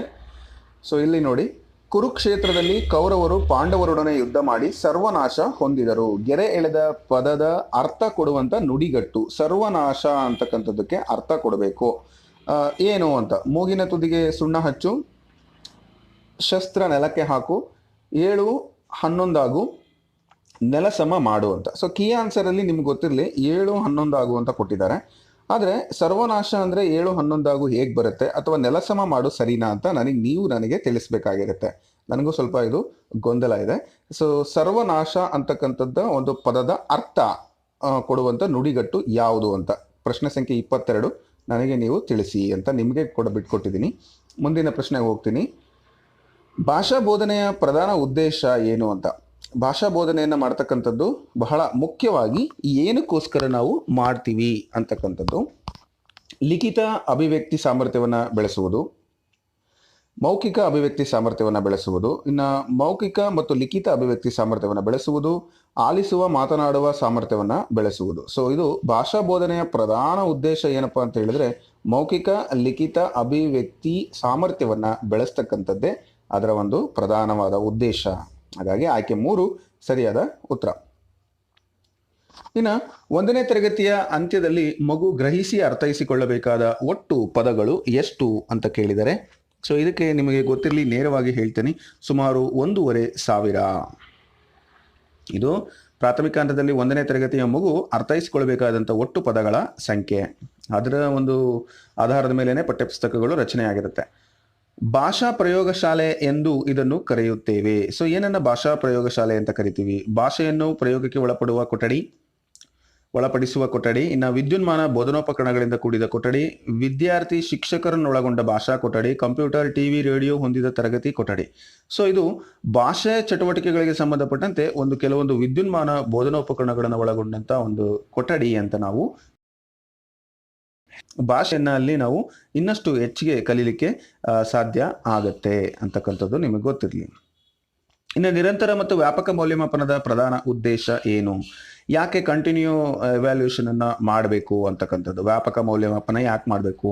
ಮಕ್ಕಳ ಫಲಿತಾಂಶವನ್ನು ನಿರ್ಧರಿಸುವುದು, ಮಕ್ಕಳ ಪಠ್ಯ ಸಾಧನೆಯನ್ನು ಗುರುತಿಸುವುದು, ಮಕ್ಕಳನ್ನು ವಿವಿಧ ಆಯಾಮಗಳಲ್ಲಿ ಅರ್ಥೈಸಿಕೊಳ್ಳುವುದು, ಮಕ್ಕಳ ಕಲಿಕೆಯನ್ನು ಶ್ರೇಣೀಕರಿಸುವುದು. ಕೇವಲ ಗ್ರೇಡ್ ಕೊಡೋದಕ್ಕಲ್ಲ, ಗುರುತಿಸೋದಕ್ಕೂ ಅಲ್ಲ, ಹಾಗಾಗಿ ನಿರ್ಧರಿಸೋದಕ್ಕೂ ಅಲ್ಲ, ಫಲಿತಾಂಶವನ್ನ ನಿರ್ಧರಿಸೋದು ಅಲ್ಲ, ಮಕ್ಕಳನ್ನ ವಿವಿಧ ಆಯಾಮಗಳಲ್ಲಿ ಅರ್ಥೈಸಿಕೊಳ್ಳೋದಕ್ಕೋಸ್ಕರನೇ ನಿರಂತರ ಮತ್ತು ವ್ಯಾಪಕ ಮೌಲ್ಯಮಾಪನ ಇದೆ ಅಂತಕ್ಕಂಥದ್ದನ್ನು ನೆನಪಿಟ್ಕೊಳ್ಳಿ. ಬಹಳ ಈಸಿಯಾದ ಪ್ರಶ್ನೆ ಇದೆ ಇಲ್ಲಿ. ತಲೆದೂಗು ಈ ನುಡಿಗಟ್ಟಿನ ಅರ್ಥವೇನು ಅಂತ ಕೇಳಿದ್ದಾರೆ. ಸೊ ಇದು ಏನಿಲ್ಲ, ಸಿಂಪಲ್ ಮೆಚ್ಚುಗೆಯನ್ನು ಸೂಚಿಸೋದು. ಅವರು ಹೇಳಿರ್ತಕ್ಕಂಥದ್ದು, ವಿದ್ಯಾರ್ಥಿಗಳು ಹೇಳೋ ಒಂದು ಉತ್ತರ ಚೆನ್ನಾಗಿದೆ ಅಂತ ನಾವು ಹೇಳಬೇಕಾದ್ರೆ ನಾವು ತಲೆದೂಗಿ ನಮ್ಮ ಒಂದು ಅಭಿಪ್ರಾಯವನ್ನ ತಿಳಿಸ್ತೀವಿ. ಹಾಗೇನೆ ಮುಂದಿನ ಪ್ರಶ್ನೆ ನೋಡೋಣ. 3ನೇ ತರಗತಿಯ ವಿದ್ಯಾರ್ಥಿಯೊಬ್ಬ 4ನೇ ತರಗತಿಗೆ ಬಂದಾಗ ಅವನಲ್ಲಿ ನಿರೀಕ್ಷಿತ ಸಾಮರ್ಥ್ಯಗಳ ಕಲಿಕೆಯಾಗದಿದ್ದಲ್ಲಿ ಕೊರತೆಯನ್ನು ತುಂಬಲು ಮಾಡಬಹುದಾದ ಚಟುವಟಿಕೆ ಯಾವುದು? ಸೊ ಅವನಿಗೆ ಒಂದು ಸರಿಯಾದಂತಹ ಒಂದು ಕಲಿಕೆ ಆಗಿಲ್ಲ, ಆದರೂ ಕೂಡ 4ನೇ ತರಗತಿಗೆ ಬಂದಿದ್ದಾನೆ ಅಂದಾಗ ನಾವು ಅವನಿಗೆ ಯಾವ ಕ್ರಮಗಳನ್ನು ತೆಗೆದುಕೊಳ್ಬೇಕು? ಪರಿಹಾರ ಬೋಧನೆಯನ್ನು ಮಾಡುವುದು, ಮರುಬೋಧನೆಯನ್ನ ಮಾಡುವುದು, ಕಂಠಪಾಠ ಮಾಡಿಸುವುದು, ಹಿಂದಿನ ತರಗತಿಗೆ ಕಳಿಸುವುದು. ಯಾವುದೇ ಕಾರಣಕ್ಕೂ ಹಿಂದಿನ ತರಗತಿಗೆ ಕಳಿಸಬಾರ್ದು. ಇನ್ನು ಕಂಠಪಾಠ ಮಾಡಿಸುವಂಥದ್ದು ತಪ್ಪು, ಮರುಬೋಧನೆ ಮಾಡ್ತಕ್ಕಂಥ ಅವಶ್ಯಕತೆ ಇಲ್ಲ, ಬದಲಾಗಿ ಪರಿಹಾರ ಬೋಧನೆಯನ್ನ ಮಾಡುವುದು ಸರಿಯಾದ ಉತ್ತರ. ಇನ್ನು ಭಾಷಾ ಬೋಧನೆಗೆ ಉತ್ತಮ ಕಲಿಕಾ ಬೋಧನೋಪಕರಣಗಳು ಯಾವುದು ಅಂತ ಕೇಳಿದರೆ, ಭಾಷಾ ಬೋಧನೆ ಅಥವಾ ಇನ್ಯಾವುದೇ ಸಬ್ಜೆಕ್ಟ್ ಆಗಿರ್ಬೋದು, ನಿಮಗೆ ಗೊತ್ತಿರಲಿ ದೃಕ್ ಮತ್ತು ಶ್ರವಣ ಎರಡೂ ಸೇರಿ ದೃಕ್ ಶ್ರವಣೋಪಕರಣಗಳು ಬೇಕು. ನೋಡೋದ್ರಿಂದ ಮತ್ತೆ ಕೇಳೋದ್ರಿಂದ, ಶಬ್ದ ಮತ್ತು ಚಿತ್ರ ಇವೆರಡರ ಮುಖಾಂತರ ಕೂಡ ಹೆಚ್ಚಿಗೆ ಕಲಿಕೆ ಆಗುತ್ತೆ. ಫಾರ್ ಎಕ್ಸಾಂಪಲ್, ಯಾವುದಾದ್ರೂ ಒಂದು ಮಕ್ಕಳ ಸಿನಿಮಾ ತೋರಿಸ್ತಕ್ಕಂಥದ್ದು ಅಥವಾ ಒಂದು ನಾಟಕ ಅಭಿನಯ ಮಾಡ್ತಕ್ಕಂಥದ್ದು. ಸೊ ಇದರಿಂದ ಏನಾಗುತ್ತೆ, ದೃಕ್ ಶ್ರವಣೋಪಕರಣಗಳ ಒಂದು ಬಳಕೆಯಿಂದ ಭಾಷಾ ಬೋಧನೆ ಉತ್ತಮವಾದಂತಹ ಒಂದು ಕಲಿಕೆ ಆಗುತ್ತೆ. ಇನ್ನು ಯಶಸ್ವಿ ತರಗತಿಯ ಪ್ರಕ್ರಿಯೆಯನ್ನ ಸೂಚಿಸುವಂತಹ ಚಟುವಟಿಕೆಗಳ ಕ್ರಮಬದ್ಧ ಜೋಡಣೆ ಅಂತ ಕೇಳಿದ್ದಾರೆ. ಸೊ ನಾವಿಲ್ಲಿ ಗಮನಿಸಬಹುದು ಯಾವ ರೀತಿಯಾಗಿ ಯಶಸ್ವಿ ತರಗತಿಯ ಸೂಕ್ತವಾದ ಚಟುವಟಿಕೆಗಳು ಇದಾವೆ ಅಂತೇಳಿ. ಕಲಿಕಾ ಪೂರಕ ಹಂತ, ಕಲಿಕಾಂಶ ಹಂತ, ಅಭ್ಯಾಸ ಹಂತ, ಬಳಕೆಯ ಹಂತ, ಪೂರ್ವಸಿದ್ಧತಾ ಹಂತ, ಮೌಲ್ಯಮಾಪನ ಹಂತ. ಸೊ ನೋಡೋಣ, ಒಂದೊಂದೇ ಮಾಡ್ತಾ ಹೋಗೋಣ. ಮೊದಲು ಏನು ಮಾಡಬೇಕಾಗುತ್ತೆ? ಕಲಿಕಾ ಪೂರಕ ಹಂತ ಇರುತ್ತೆ, ಆಮೇಲೆ ಪೂರ್ವಸಿದ್ಧತಾ ಹಂತ ಇರುತ್ತೆ, 3ನೇದು ಕಲಿಕಾಂಶ ಹಂತ ಇರುತ್ತೆ, 4ನೇದು ಅಭ್ಯಾಸ ಹಂತ ಇರುತ್ತೆ. ನೋಡಿ ಬರ್ತಾ ಇದ್ದೀನಿ ನಾನು. ಅದಾದ್ಮೇಲೆ ಬಳಕೆಯ ಹಂತಕ್ಕೆ ಬರ್ತೀವಿ, ನೆಕ್ಸ್ಟ್ ಮೌಲ್ಯಮಾಪನ ಮಾಡ್ತೀವಿ. ಸೊ EAB ನೋಡಿ ಇಲ್ಲಿದೆ ಆಪ್ಷನ್, ಅಂದರೆ ಆಪ್ಷನ್ 2ನಲ್ಲಿದೆ. ನಿಮಗೆ ಜಾಸ್ತಿ ಕನ್ಫ್ಯೂಸ್ ಮಾಡೋದಿಲ್ಲ. ಮೊದಲು ಪೂರ್ವ ಸಿದ್ಧತಾ ಹಂತದಲ್ಲಿ ನಾವು ಒಂದು ಚಟುವಟಿಕೆಯನ್ನು ಮಾಡಿಸೋದು ಅಥವಾ ಸ್ಟೋರಿ ಹೇಳೋದು, ಹಾಡು ಹೇಳ್ಕೊಡೋದು, ಏನೋ ಒಂದು ಮಾಡ್ತೀವಿ. ನೆಕ್ಸ್ಟ್ ಕಲಿಕೆಗೆ ಸಂಬಂಧಪಟ್ಟಂತೆ ಪೂರಕವಾದ ಹಂತವನ್ನು ನಾವು ಮಾಡ್ತೀವಿ. ಹಾಗೆ ಕಲಿಕಾಂಶವನ್ನು ತಿಳಿಸ್ತಾ ಹೋಗ್ತೀವಿ. ಹಾಗೆ ಅಭ್ಯಾಸವನ್ನು ಮಾಡಿಸ್ತೀವಿ. ಆ ಕಲಿಕಾಂಶಕ್ಕೆ ಸಂಬಂಧಪಟ್ಟಂತೆ ಅದನ್ನು ಬಳಕೆಗೆ ಕೂಡ ತರ್ತೀವಿ. ನಂತರ ಅದು ಹೇಗೆ ಕಲ್ತಿದ್ದಾರೆ ಇಲ್ಲೋ ಅನ್ನೋದನ್ನ ಮೌಲ್ಯಮಾಪನವನ್ನ ಮಾಡ್ತೀವಿ. ಇದಿಷ್ಟು ನಿಮಗೆ ಗೊತ್ತಿರಲಿ. ಯಶಸ್ವಿ ತರಗತಿ ಪ್ರಕ್ರಿಯೆಗೆ ಬೇಕಾಗಿರುವಂತಹ ಚಟುವಟಿಕೆಗಳ ಒಂದು ಕ್ರಮಬದ್ಧ ಜೋಡಣೆ. ಇದರಲ್ಲಿ ಯಾವ್ದು ಹಿಂದೆ ಮುಂದೆ ಆದ್ರೂ ಅಷ್ಟು ಸಮಂಜಸವಾದ ಕಲಿಕೆಗಳು ಆಗೋದಿಲ್ಲ. ಅದನ್ನು ನೀವು ನೆನಪಿಟ್ಕೊಳ್ಳಿ. ಮುಂದಿನ ಪ್ರಶ್ನೆಯನ್ನು ನೋಡೋಣ. ಸೊ ಇಲ್ಲಿ ನಾನು ಮತ್ತೊಂದು ಪ್ರಶ್ನೆ ಪತ್ರಿಕೆಯಿಂದ ಆಯ್ಕೆ ಮಾಡಿರ್ತಕ್ಕಂಥ ಪ್ರಶ್ನೆಗಳಿದಾವೆ. ಇಲ್ಲಿ ಪ್ರಶ್ನೆ ಈ ತರ ಇದೆ: ಮಕ್ಕಳ ಭಾಷಾ ಕಲಿಕೆಯ ಆರಂಭದಲ್ಲಿ ಈ ಅಂಶವನ್ನ ಹೆಚ್ಚು ಪರಿಗಣಿಸುವ ಅಗತ್ಯವಿಲ್ಲ. ಯಾವುದನ್ನು ನಾವು ಜಾಸ್ತಿ ಒತ್ತು ಕೊಡೋದಿಲ್ಲ ಅಂತಕ್ಕಂಥದ್ದು. ಸಹಜ ಸಂವಹನಕ್ಕೆ ಅವಕಾಶ ಕಲ್ಪಿಸುವುದು, ಮಕ್ಕಳ ಭಾಷಾ ಶುದ್ಧತೆಗೆ ಒತ್ತು ನೀಡುವುದು, ಮಾತನಾಡಲು ಮುಕ್ತ ಅವಕಾಶವನ್ನು ಒದಗಿಸುವುದು, ಸಮವಯಸ್ಕರೊಡನೆ ಸಹಜ ಮಾತುಗಾರಿಕೆಗೆ ಅವಕಾಶ. ನಾವು ಇದಕ್ಕೆ ಕಾನ್ಸಂಟ್ರೇಷನ್ ಯಾವುದಕ್ಕೆ ಮಾಡಲ್ಲ ನೋಡಿ. ಸಹಜ ಸಂವಹನ, ಕಾಮನ್ ಆಗಿ ಮಾತಾಡ್ತಕ್ಕಂಥದ್ದು, ಮುಕ್ತ ಅವಕಾಶವನ್ನು, ಅವರ ಅಭಿವ್ಯಕ್ತಿಯನ್ನು ಬಾಡಿಸ್ತಕ್ಕಂಥದ್ದು, ಹಾಗೆ ಸಮವಯಸ್ಕರೊಡನೆ ಸಹಜ ಮಾತುಕತೆಗೆ ಅವಕಾಶ, ಇದೆಲ್ಲವನ್ನು ಕೊಡ್ತೀವಿ. ಆದರೆ ಭಾಷಾ ಶುದ್ಧತೆಗೆ ಒತ್ತು ನೀಡ್ತಕ್ಕಂಥದ್ದು ಅಲ್ಲ. ಅಂದರೆ ಮಗು ತೊದಲು ಮಾತಾಡ್ತಾ ಇರುತ್ತೆ, ಶುದ್ಧವಾಗಿ ಮಾತನಾಡೋದಿಲ್ಲ. ಈಗ 6 ತಿಹುದು 7 ತಿಹುದು ನೋಡು ನಮ್ಮ ಬಾವುಟ, ಬಾನಿನಗಲ ಪಟಪಟ ಅಂತ ಇದು ಒಂದು ಪದ್ಯ ಇದೆ. ಸೊ 2ನೇ ತರಗತಿಯ ವಿದ್ಯಾರ್ಥಿ ಅದನ್ನು ಹೇಳುವಾಗ ನಾನು ಫಸ್ಟಿಗೆ ಕೇಳಿದೆ ಅದನ್ನ. ಆ್ಯಕ್ಚುಲಿ ಅವನು ಹೇಗೆ ಹೇಳ್ದ ಅಂದರೆ 6 ತೆಗೆದು 7 ತೆಗೆದು ನೋಡು ನಮ್ಮ ಬಾವುಟ, ಈಗ ಹೇಳ್ತಾ ಇದೆ ನಮ್ಮ ಹುಡುಗ. ಅಂದರೆ ನಮಗೆ ಎಷ್ಟು ನಗು ಬಂತು. ಆದರೆ ಆ ಭಾಷಾ ಶುದ್ಧತೆ ಇರಬೇಕು ಅಂತ ಹೇಳಿ ನಾವು ಅದಕ್ಕೆ ಹೇಳಂಗಿಲ್ಲ. ಯಾಕಂದ್ರೆ ನಾವು ಕಲಿಸಿದ ನಂತರನೂ ಅದೇ ತರ ಇದ್ರೆ ನಮ್ ತಪ್ಪಾಗತ್ತದು. ಆದರೆ ಮೊದಲೇ ವಿದ್ಯಾರ್ಥಿ ಆ ರೀತಿ ಉಚ್ಚಾರಣೆ ಮಾಡ್ತಾನೆ ಅಂತ ಹೇಳಿದಾಗ ಅದನ್ನ ಏನ್ ಮಾಡ್ಬೇಕು, ನಾವು ಅದನ್ನ ಪರಿಗಣಿಸುವ ಅಗತ್ಯ ಇಲ್ಲ. ಅದನ್ನ ನೀವು ನೆನ್ಪಿಟ್ಕೋಬೇಕು. ಹಾಗಾಗಿನೇ ಯಾರೋ ಒಬ್ಬ ಮಕ್ಕಳು ತಪ್ಪು ಹೇಳಿರ್ತಕ್ಕಂಥದ್ದನ್ನ ವಿಡಿಯೋ ಮಾಡಿ ಹಾಕಿ ತುಂಬಾ ಶಿಕ್ಷೆ ಗುರಿಯಾಗಿರೋದನ್ನು ಕೂಡ ನಾವು ಗಮನಿಸಬಹುದು ಈ ಸಂದರ್ಭದಲ್ಲಿ. ಅದೆಲ್ಲ ಮೀಡಿಯಾದಲ್ಲಿ ತುಂಬಾ ಓಡಾಡ್ತಾ ಇತ್ತು. ಸಾಕಷ್ಟು ಎಲ್ಲ ತೊಂದರೆ ಆಯ್ತು, ಶಿಕ್ಷಕರಿಗೆ ಸಾಕಷ್ಟು ಮುಜುಗರ ಆಯ್ತು. ಕೊನೆಗೆ ಅವನ್ನ ಜೈಲಿಗೂ ಕೂಡ ಹಾಕುವಂತ ಪರಿಸ್ಥಿತಿ ಬಂದು ಕೂತ್ಕೊಳ್ತು ಅಂತಕ್ಕಂಥದ್ದು. ಸೊ ಶಿಕ್ಷಕರಾಗಿ ನಾವು ಅದನ್ನ ಪರಿಗಣಿಸಬಾರದು ಅನ್ನೋದು ಎಜುಕೇಶನಲ್ ಸೈಕಾಲಜಿ ಜೊತೆ ಬೋಧನೆಯ ಒಂದು ಕೌಶಲ ಅಂತ ಕೂಡ ಹೇಳ್ಬೋದು. ಮುಂದಿನ ಪ್ರಶ್ನೆಗೆ ಬರ್ತೀನಿ. ಅರ್ಥಬದ್ಧ ಆಲಿಸುವಿಕೆಯಲ್ಲಿ ಈ ಅಂಶ ಹೆಚ್ಚು ಸಹಾಯಕ. ಅರ್ಥಬದ್ಧವಾಗಿ ಆಲಿಸ್ತಕ್ಕಂಥದ್ರಲ್ಲಿ ಯಾವುದು ಹೆಚ್ಚು ಸಹಾಯಕ? ಕಿವಿಗೊಟ್ಟು ಸಂತಸದಿಂದ ಆಲಿಸುವುದು, ಕೇಳುವ ಎಲ್ಲ ಅಂಶಗಳನ್ನು ಟಿಪ್ಪಣಿಸುವುದು, ಹೇಳುವವರ ಆಂಗಿಕ ಭಾವಗಳನ್ನು ನೋಡುತ್ತಾ ಆಲಿಸುವುದು, ಪದ ಮತ್ತು ವಾಕ್ಯಗಳನ್ನು ಬಿಡಿ ಬಿಡಿಯಾಗಿ ಆಲಿಸಿ ಗ್ರಹಿಸುವುದು ಅಂತಕ್ಕಂಥದ್ದು.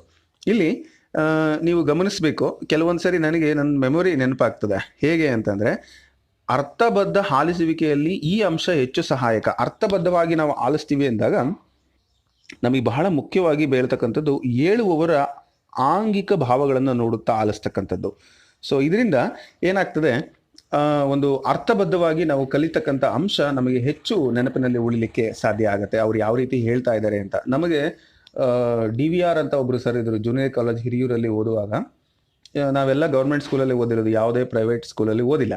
ಸೊ ನಮ್ಗೆ ಎಷ್ಟು ಚೆನ್ನಾಗಿ ಪಾಠ ಮಾಡೋರು ಅಂದ್ರೆ, ಅವರು ನೋಡ್ಲಿಕ್ಕೆ ಲೀನ್ ಇದ್ರು, ತುಂಬಾ ಸಣ್ಣ ಇದ್ರು, ಆದ್ರೆ ಹೆಂಗ್ ಪಾಠ ಕೂತು ಯಾವತ್ತೂ ಪಾಠ ಮಾಡ್ತಿರ್ಲಿಲ್ಲ. ಧ್ವನಿ ಬರೋದಿಲ್ಲ ನನಗೆ ಅಂತ ಹೇಳ್ತಿದ್ರು. ಅವ್ರು ಪಾಠ ಮಾಡಿದ್ರೆ ಎಲ್ಲಾ ಸೆಕ್ಷನ್ಗೂ ಕೇಳಿಸ್ತಿತ್ತು, ಅಷ್ಟು ಚೆನ್ನಾಗಿ ಪಾಠ ಮಾಡ್ತಿದ್ರು.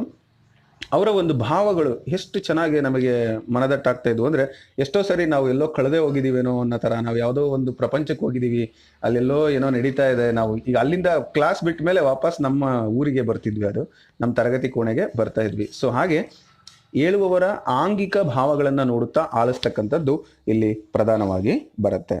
ಇನ್ನು ಮುಂದಿನ ಪ್ರಶ್ನೆನ ನೋಡೋಣ. ಭಾಷಾ ಶಿಕ್ಷಣದಲ್ಲಿ ವ್ಯಾಕರಣ ಬೋಧಿಸಲು ಸೂಕ್ತವಾದ ಕ್ರಮ ಯಾವುದು?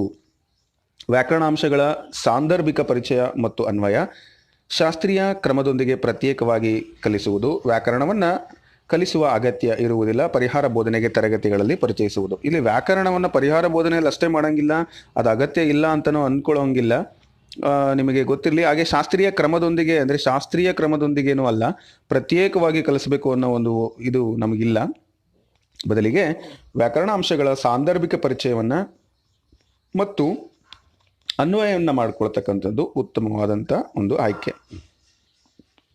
ಇನ್ನು ಗದ್ಯ ಬೋಧನೆಯ ಮುಖ್ಯ ಉದ್ದೇಶ ಏನು ಅಂದರೆ, ಪಾಠವನ್ನು ಮಾಡೋದು. ಪಾಠ ಮತ್ತು ಪದ್ಯದಲ್ಲಿ ಗದ್ಯ ಪಾಠ ಮಾಡಬೇಕಾದ್ರೆ ಅದರ ಮುಖ್ಯ ಉದ್ದೇಶ ಏನು?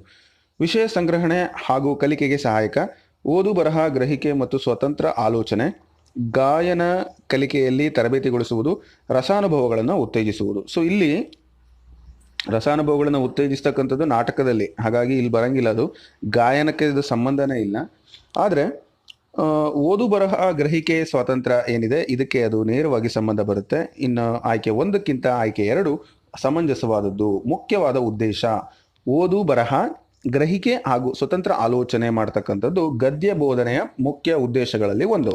ಇದನ್ನು ನೀವು ನೆನ್ಪಿಟ್ಕೊಳ್ಳಿ. ಸೊ ಸಾಮರ್ಥ್ಯಗಳನ್ನು ಕೊಟ್ಟಿರ್ತಾರೆ ಪಾಠದ ಮುಂಚೆ, ಅದರಲ್ಲಿ ನಾವು ಅವನ್ನೇ ಗಮನಿಸ್ಬೋದು.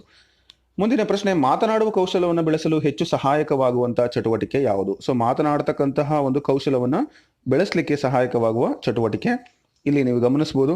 ಮಾತನಾಡೋದಕ್ಕೆ ಸಹಾಯ ಮಾಡ್ತಕ್ಕಂಥದ್ದು ರಸಪ್ರಶ್ನೆ ಕಾರ್ಯಕ್ರಮಗಳಲ್ಲಿ ಭಾಗಿಯಾಗೋದ್ರಿಂದ. ಉತ್ತರ ಗೊತ್ತಿದ್ರೆ ಮಾತ್ರ ಮಾತಾಡ್ತಾರೆ, ಇಲ್ಲ ಅಂದ್ರೆ ಹ್ಯಾಟ್ ಮೋರ್ ಹಾಕೊಂಡು ಕೂತಿರ್ತಾರೆ. ಯಾಕಂದ್ರೆ ನಾನು ಕೂಡ ಕೂತು ಹಂಗೆ ಬಂದಿರೋದು. ಇನ್ನು ರೇಡಿಯೋ ದೂರದರ್ಶನ ಕಾರ್ಯಕ್ರಮಗಳನ್ನು ಕೇಳೋದ್ರಿಂದ ಬರೀ ಕೇಳ್ಕೊಂಡು ಸುಮ್ ಕೂತ್ಕೊಳ್ಳೋದಾಗತ್ತೆ, ನಾವೇನು ಮಾಡ್ಲಿಕ್ಕಾಗಲ್ಲ. ನಾವು ಮಾತಾಡಿದ್ರು ಅದಕ್ಕೆ ಅರ್ಥ ಇರೋದಿಲ್ಲ, ಖುಷಿ ಪಡ್ಬೋದು ಅಷ್ಟೇ. ಆದರೆ ಅರ್ಥಗ್ರಹಿಕೆ ಮತ್ತು ವಾಚನ ಅಭ್ಯಾಸಗಳಲ್ಲೂ ಕೂಡ ಆಗಲ್ಲ. ಇನ್ನು ಸಂಭಾಷಣೆ ಮತ್ತು ಸಂವಹನ ಚಟುವಟಿಕೆಗಳ ಮುಖಾಂತರ ಮಾತನಾಡುವ ಕೌಶಲವನ್ನ ನಾವು ವೃದ್ಧಿಪಡಿಸಬಹುದು. ಹಾಗಾಗಿ ಆಯ್ಕೆ 4 ಇದಕ್ಕೆ ಸರಿಯಾದ ಉತ್ತರ. ಮುಂದಿನ ಪ್ರಶ್ನೆ, ಇದು ಬಾಯೋದಿನಲ್ಲಿ ಕಂಡುಬರುವ ದೋಷ. ಬಾಯಿಯ ಓದಿನಲ್ಲಿ ಕಂಡುಬರುವಂಥ ದೋಷ ನೋಡಿ, ಅದು ಸ್ವಲ್ಪ ಬಿಡಿಸಿ ಓದಬೇಕಾಗತ್ತೆ. ಅರ್ಥ ಗ್ರಹಿಸುವತ್ತ ಓದುವುದು, ಧ್ವನಿ ಏರಿಳಿತಗಳೊಂದಿಗೆ ಓದುವುದು, ಪದಗಳನ್ನು ಕೂಡಿಸಿ ಓದುವುದು, ಓದಿನಲ್ಲಿ ಹಿಮ್ಮರಳುವಿಕೆ.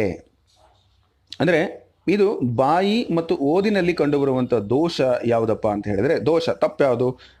ಅರ್ಥ ಅರ್ಥಗ್ರಹಿಸ್ತಾ ಓದ್ತಕ್ಕಂಥದ್ದು ಸರಿ, ಧ್ವನಿ ಏರಿಳಿತಗಳಿಂದ ಓದುವುದು ಸರಿ, ಪದಗಳನ್ನು ಕೂಡಿಸಿ ಓದುವುದು ಸರಿ. ಸೊ ಹಾಗಾಗಿ ಓದಿನಲ್ಲಿ ಹಿಮ್ಮರಳುವಿಕೆ, ಈಗ ಓದೋದು ಹಿಂದಿಂದ ಓದಿರ್ತಕ್ಕಂಥದ್ದು ಮಿಕ್ಸ್ ಮಾಡ್ಕೊಳ್ಳೋದು ಅಥವಾ ಅದನ್ನ ಆ ಥರ ಮಾಡೋದು ತಪ್ಪು. ಹಾಗಾಗಿ ಅದು ಒಂದು ದೋಷ. ಓದಿನಲ್ಲಿ ಹಿಮ್ಮರಳುವಿಕೆ, ಏನೋ ಓದ್ತಿರ್ತಾರೆ, ಕುಳ್ಪಾಠ ಓದುವಾಗ ಹಿಂದಿಂದಲ್ಲಿ ಹೇಳ್ತಾರೆ, ಸೊ ಅದನ್ನು ನಾವು ಹಿಮ್ಮರಳುವಿಕೆ ಅಂತೀವಿ. ಸೊ ಹಿಮ್ಮರಳುವಿಕೆ ಮುಮ್ಮರಳುವಿಕೆ ನಿಮಗೆ ಈಗ ಆಲ್ರೆಡಿ ಗೊತ್ತಿದೆ, ಅದು ಒಂದು ದೋಷ ಅಂತೇಳಿ ನಾಲ್ಕನೇ ಆಯ್ಕೆಯನ್ನು ನೀವು ತಗೋಬೇಕಾಗತ್ತೆ. ಇನ್ನು ಮುಂದಿನ ಪ್ರಶ್ನೆ, ಪದ್ಯ ಬೋಧನೆಯ ಮುಖ್ಯ ಉದ್ದೇಶ. ಸೊ ಗದ್ಯ ಆಯಿತು, ಈಗ ಪದ್ಯಕ್ಕೆ ಬರ್ತೀನಿ. ಪದ್ಯ ಬೋಧನೆಯ ಮುಖ್ಯ ಉದ್ದೇಶ ಏನಪ್ಪಾ ಅಂತ ಹೇಳಿದ್ರೆ, ಪ್ರಮುಖವಾಗಿ ಪದ್ಯ ವಿಶ್ಲೇಷಣೆ ಸಾಮರ್ಥ್ಯವನ್ನು ಬೆಳೆಸುವುದು, ಪದ್ಯ ರಚನಾ ಸೂತ್ರಗಳನ್ನು ವಿಮರ್ಶಿಸುವುದು, ಇನ್ನು ಪದ್ಯ ರಚನಾ ವಿನ್ಯಾಸ ಹಾಗೂ ಕವಿಯ ಭಾವನೆಗಳನ್ನು ಅರಿತು ಸ್ಪಂದಿಸುವುದು, ಹಾಗೆ ಪದ್ಯದ ವ್ಯಾಕರಣಾಂಶಗಳನ್ನು ವಿಶ್ಲೇಷಿಸುವುದು. ಸರಿಯಾದ ಉತ್ತರ ಪದ್ಯದ ರಚನಾ ವಿನ್ಯಾಸ ಮತ್ತು ಕವಿಯ ಭಾವನೆಗಳನ್ನು ಅರಿತು ಸ್ಪಂದಿಸ್ತಕ್ಕಂಥದ್ದು ಒಂದು ಪದ್ಯದ ಉದ್ದೇಶ. ಹಾಗೆ ಪರಿಹಾರ ಬೋಧನೆಯನ್ನು ಕೈಗೊಳ್ಳಬೇಕಾಗಿರುವುದು ಯಾರಿಗೆ? ಸಹ ಪಠ್ಯ ಚಟುವಟಿಕೆಗಳಲ್ಲಿ ಹಿಂದುಳಿದ ವಿದ್ಯಾರ್ಥಿಗಳಿಗೆ, ಕಲಿಕೆಯಲ್ಲಿ ಹಿಂದುಳಿದ ವಿದ್ಯಾರ್ಥಿಗಳಿಗೆ, ಇನ್ನು ಕಿರು ಪರೀಕ್ಷೆಯಲ್ಲಿ ಹೆಚ್ಚು ಅಂಕ ಗಳಿಸಿದವರಿಗೆ, ತರಗತಿಯಲ್ಲಿ ಹೆಚ್ಚು ಮಾತನಾಡುವ ವಿದ್ಯಾರ್ಥಿಗಳಿಗೆ. ನೋಡಿ, ಮಾತನಾಡುವವರಿಗೆ ಪರಿಹಾರ ಬೋಧನೆ ಬೇಕಿಲ್ಲ, ಕಿರು ಪರೀಕ್ಷೆಯಲ್ಲಿ ಅಂಕ ಜಾಸ್ತಿ ತಗೊಂಡಿರೋರಿಗೂ ಬೇಕಾಗಿಲ್ಲ. ಬದಲಾಗಿ ಮತ್ತೆ ಸಹಪಠ್ಯ ಚಟುವಟಿಕೆಗಳಲ್ಲಿ ಹಿಂದುಳಿದಿರ್ತಕ್ಕಂಥವ್ರಿಗಲ್ಲ, ಕಲಿಕೆಯಲ್ಲಿ ಹಿಂದುಳಿದಿರ್ತಕ್ಕಂಥವ್ರಿಗೆ ನಾವು ಪರಿಹಾರ ಬೋಧನೆಯನ್ನು ಮಾಡಬೇಕು. ಆಯ್ಕೆ 2 ಸರಿಯಾದ ಉತ್ತರ. ಇನ್ನು ವಿದ್ಯಾರ್ಥಿಗಳಿಗೆ ಚುಟುಕು, ಕತೆ ಮತ್ತು ಕವನ ರಚನೆಯ ಅಭ್ಯಾಸಗಳನ್ನು ಕಲಿಸುವುದರಿಂದ ಏನಾಗತ್ತೆ ಅಂತ. ಸೃಜನಾತ್ಮಕ ಬರವಣಿಗೆ ಮೂಡುತ್ತದೆ. ಸೊ ಇದು ಸರಿಯಾದ ಉತ್ತರ. ನೇರವಾಗಿ ನಾನು ಅಂದರೆ ಕ್ರಿಯೇಟಿವಿಟಿ ಹೆಚ್ಚಾಗುತ್ತೆ ಮಕ್ಕಳಲ್ಲಿ. ಸೊ ಹಾಗಾಗಿ ಆಯ್ಕೆ 1 ಇದಕ್ಕೆ ನೇರವಾದ ಉತ್ತರ. ಇನ್ನು ಪದ್ಯ ಬೋಧನೆಯಲ್ಲಿ ಪರಿಣಾಮಕಾರಿ ಕಲಿಕೆಯಾಗಲು ಇದು ಕಾರಣವಾಗುತ್ತದೆ. ಸೊ ಪದ್ಯ ಬೋಧನೆ ಯಶಸ್ವಿ ಆಗಬೇಕಂದ್ರೆ ಏನು ಕಾರಣ? ಪದ್ಯದ ವಿಶ್ಲೇಷಣಾತ್ಮಕ ಬೋಧನೆ, ಪದ್ಯ ಗಾಯನ ಮತ್ತು ಭಾವಪೂರ್ಣ ವಿವರಣೆಯಿಂದ. ಸೊ ಮುಂದಿನ ಆಪ್ಷನ್ನೇ ಬೇರೆ ನಿಮಗೆ. ಪದ್ಯದ ಗಾಯನ ಮತ್ತು ಭಾವಪೂರ್ಣ ವಿವರಣೆಯೊಂದಿಗೆ ನಾವು ಪದ್ಯವನ್ನು ಪರಿಣಾಮಕಾರಿಯಾಗಿ ಓದುವಂಥ ಸಂದರ್ಭದಲ್ಲೇ ರಾಗವಾಗಿ ಹೇಳ್ತಕ್ಕಂಥದ್ದು, ಭಾವನೆಗಳಿಂದ ಹೇಳ್ತಕ್ಕಂಥದ್ದು ಮಾಡುವುದರಿಂದ ನಮಗೆ ಮತ್ತೆ ಎಕ್ಸ್ಪ್ಲನೇಷನ್ ಈಸ್ ನಾಟ್ ನೆಸೆಸರಿ ಅಂತ ಹೇಳ್ಬೋದು. ಅದು ಪರಿಣಾಮಕಾರಿಯಾದಂಥ ಒಂದು ಬೋಧನಾ ಪದ್ಧತಿ ಆಗತ್ತೆ. ಇನ್ನು ಪದ್ಯದ ಒಳಮೈ ಲಕ್ಷಣಗಳು ಪ್ರತಿಬಿಂಬಿಸುವ ಗುಣ ಏನು ಅಂತ ಕೇಳಿದರೆ, ಸೊ ಇದು ಪದ್ಯ ಗಾಯನಕ್ಕೆ ಒಪ್ಪುವ ಲಕ್ಷಣ, ಪದ್ಯದ ವೈವಿಧ್ಯತೆ ಮತ್ತು ವಿಸ್ತಾರ, ಪದ್ಯದ ರಚನಾ ಸೂತ್ರಗಳು, ಕವಿಯ ಆಶಯ ಮತ್ತು ಭಾವನೆ. ನಾನು ಆಗ್ಲಿಂದ ನಿಮಗೆ ಇದನ್ನು ಹೇಳ್ತಾ ಇದ್ದೀನಿ. ಕೊನೆಯ ಒಂದು ಆಯ್ಕೆ ಕವಿಯ ಒಂದು ಆಶಯ ಮತ್ತು ಭಾವನೆ ಏನಾಗ್ತಿದೆ ಅಂದರೆ ಪದ್ಯದ ಒಳಮೈ ಲಕ್ಷಣಗಳನ್ನು ಪ್ರತಿಬಿಂಬಿಸುವಂಥ ಗುಣವನ್ನು ಹೊಂದಿರುತ್ತೆ. ಹಾಗಾಗಿ ಕವಿಯ ಆಶಯ ಮತ್ತು ಭಾವನೆ. ಇನ್ನು ಓದು ಬರಹಗಳ ಸ್ವಯಂ ಕಲಿಕೆ, ಅಭ್ಯಾಸ ಮತ್ತು ಹಾಗೂ ಮೌಲ್ಯಮಾಪನಕ್ಕೆ ಸೂಕ್ತವಾದ ಸಾಧನ ಯಾವುದು ಅಂತ.